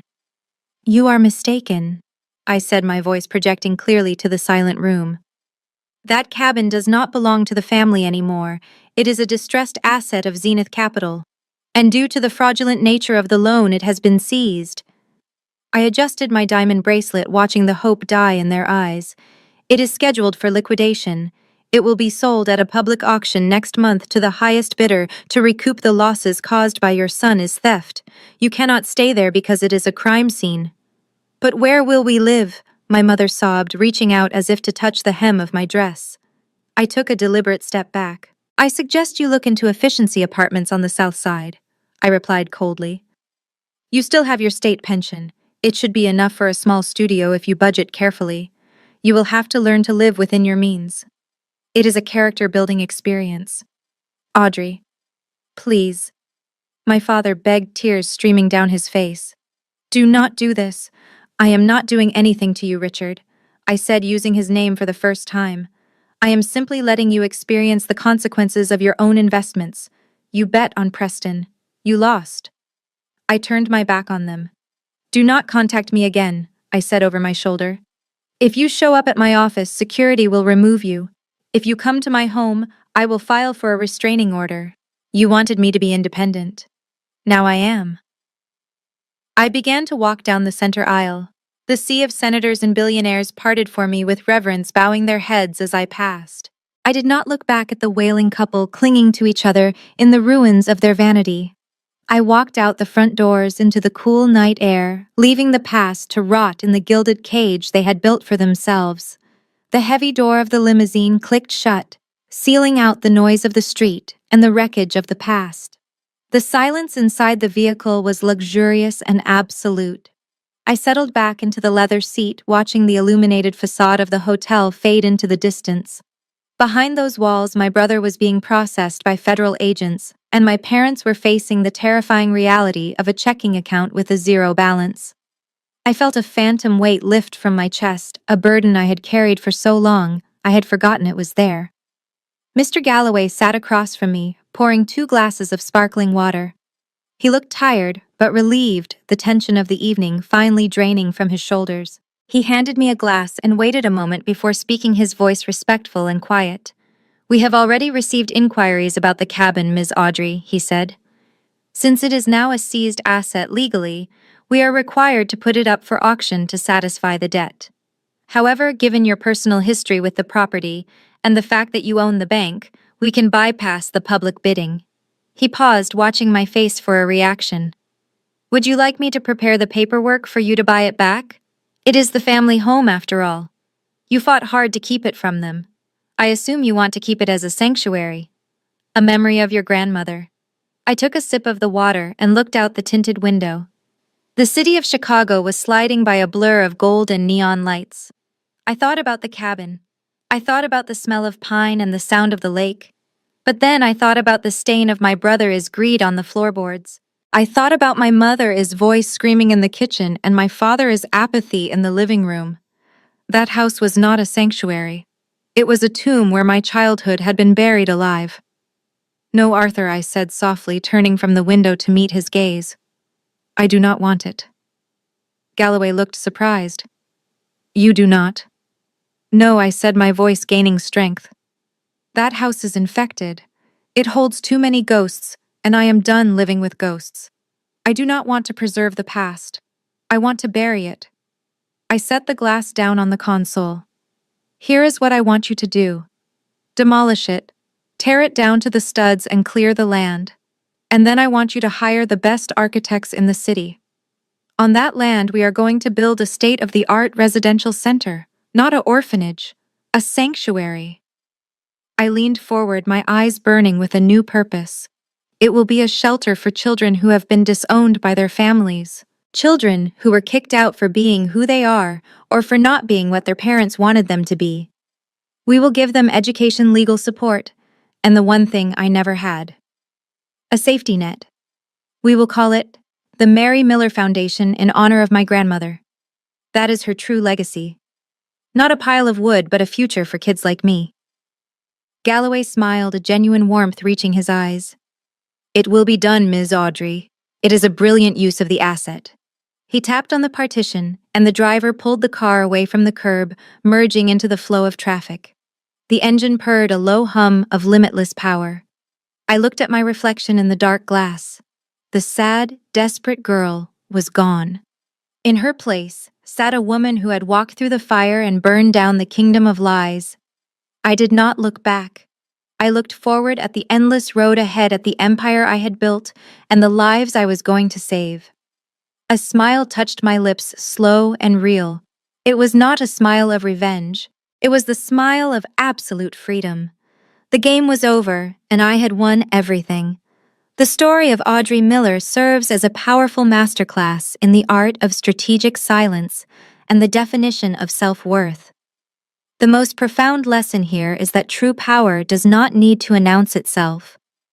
While her family was consumed by the noise of their own arrogance, flaunting wealth they didn't have and titles they hadn't earned, Audrey understood that real leverage is built in the shadows. She teaches us that dignity is not something given to you by others. It is something you enforce through your actions. Furthermore, this narrative challenges the traditional obligation of family loyalty. It validates the difficult truth that sharing DNA does not give anyone the license to abuse, exploit, or diminish you. Audrey's journey proves that setting boundaries is not an act of cruelty, but a necessary act of survival. When an environment becomes toxic, the most heroic thing you can do is outgrow it. She didn't just defeat her enemies, she rendered their opinions of her irrelevant. Ultimately, Audrey demonstrates that the best revenge is not screaming or fighting back in the moment. The best revenge is massive, undeniable success and the freedom to walk away without looking back. She turned their underestimation into her greatest weapon, reminding us all that while others are busy talking about who they are, we should be busy building who we will become. If you enjoyed watching the underdog seize the throne and want more stories about justice, resilience, and the sweet taste of victory, hit that subscribe button and turn on notifications now.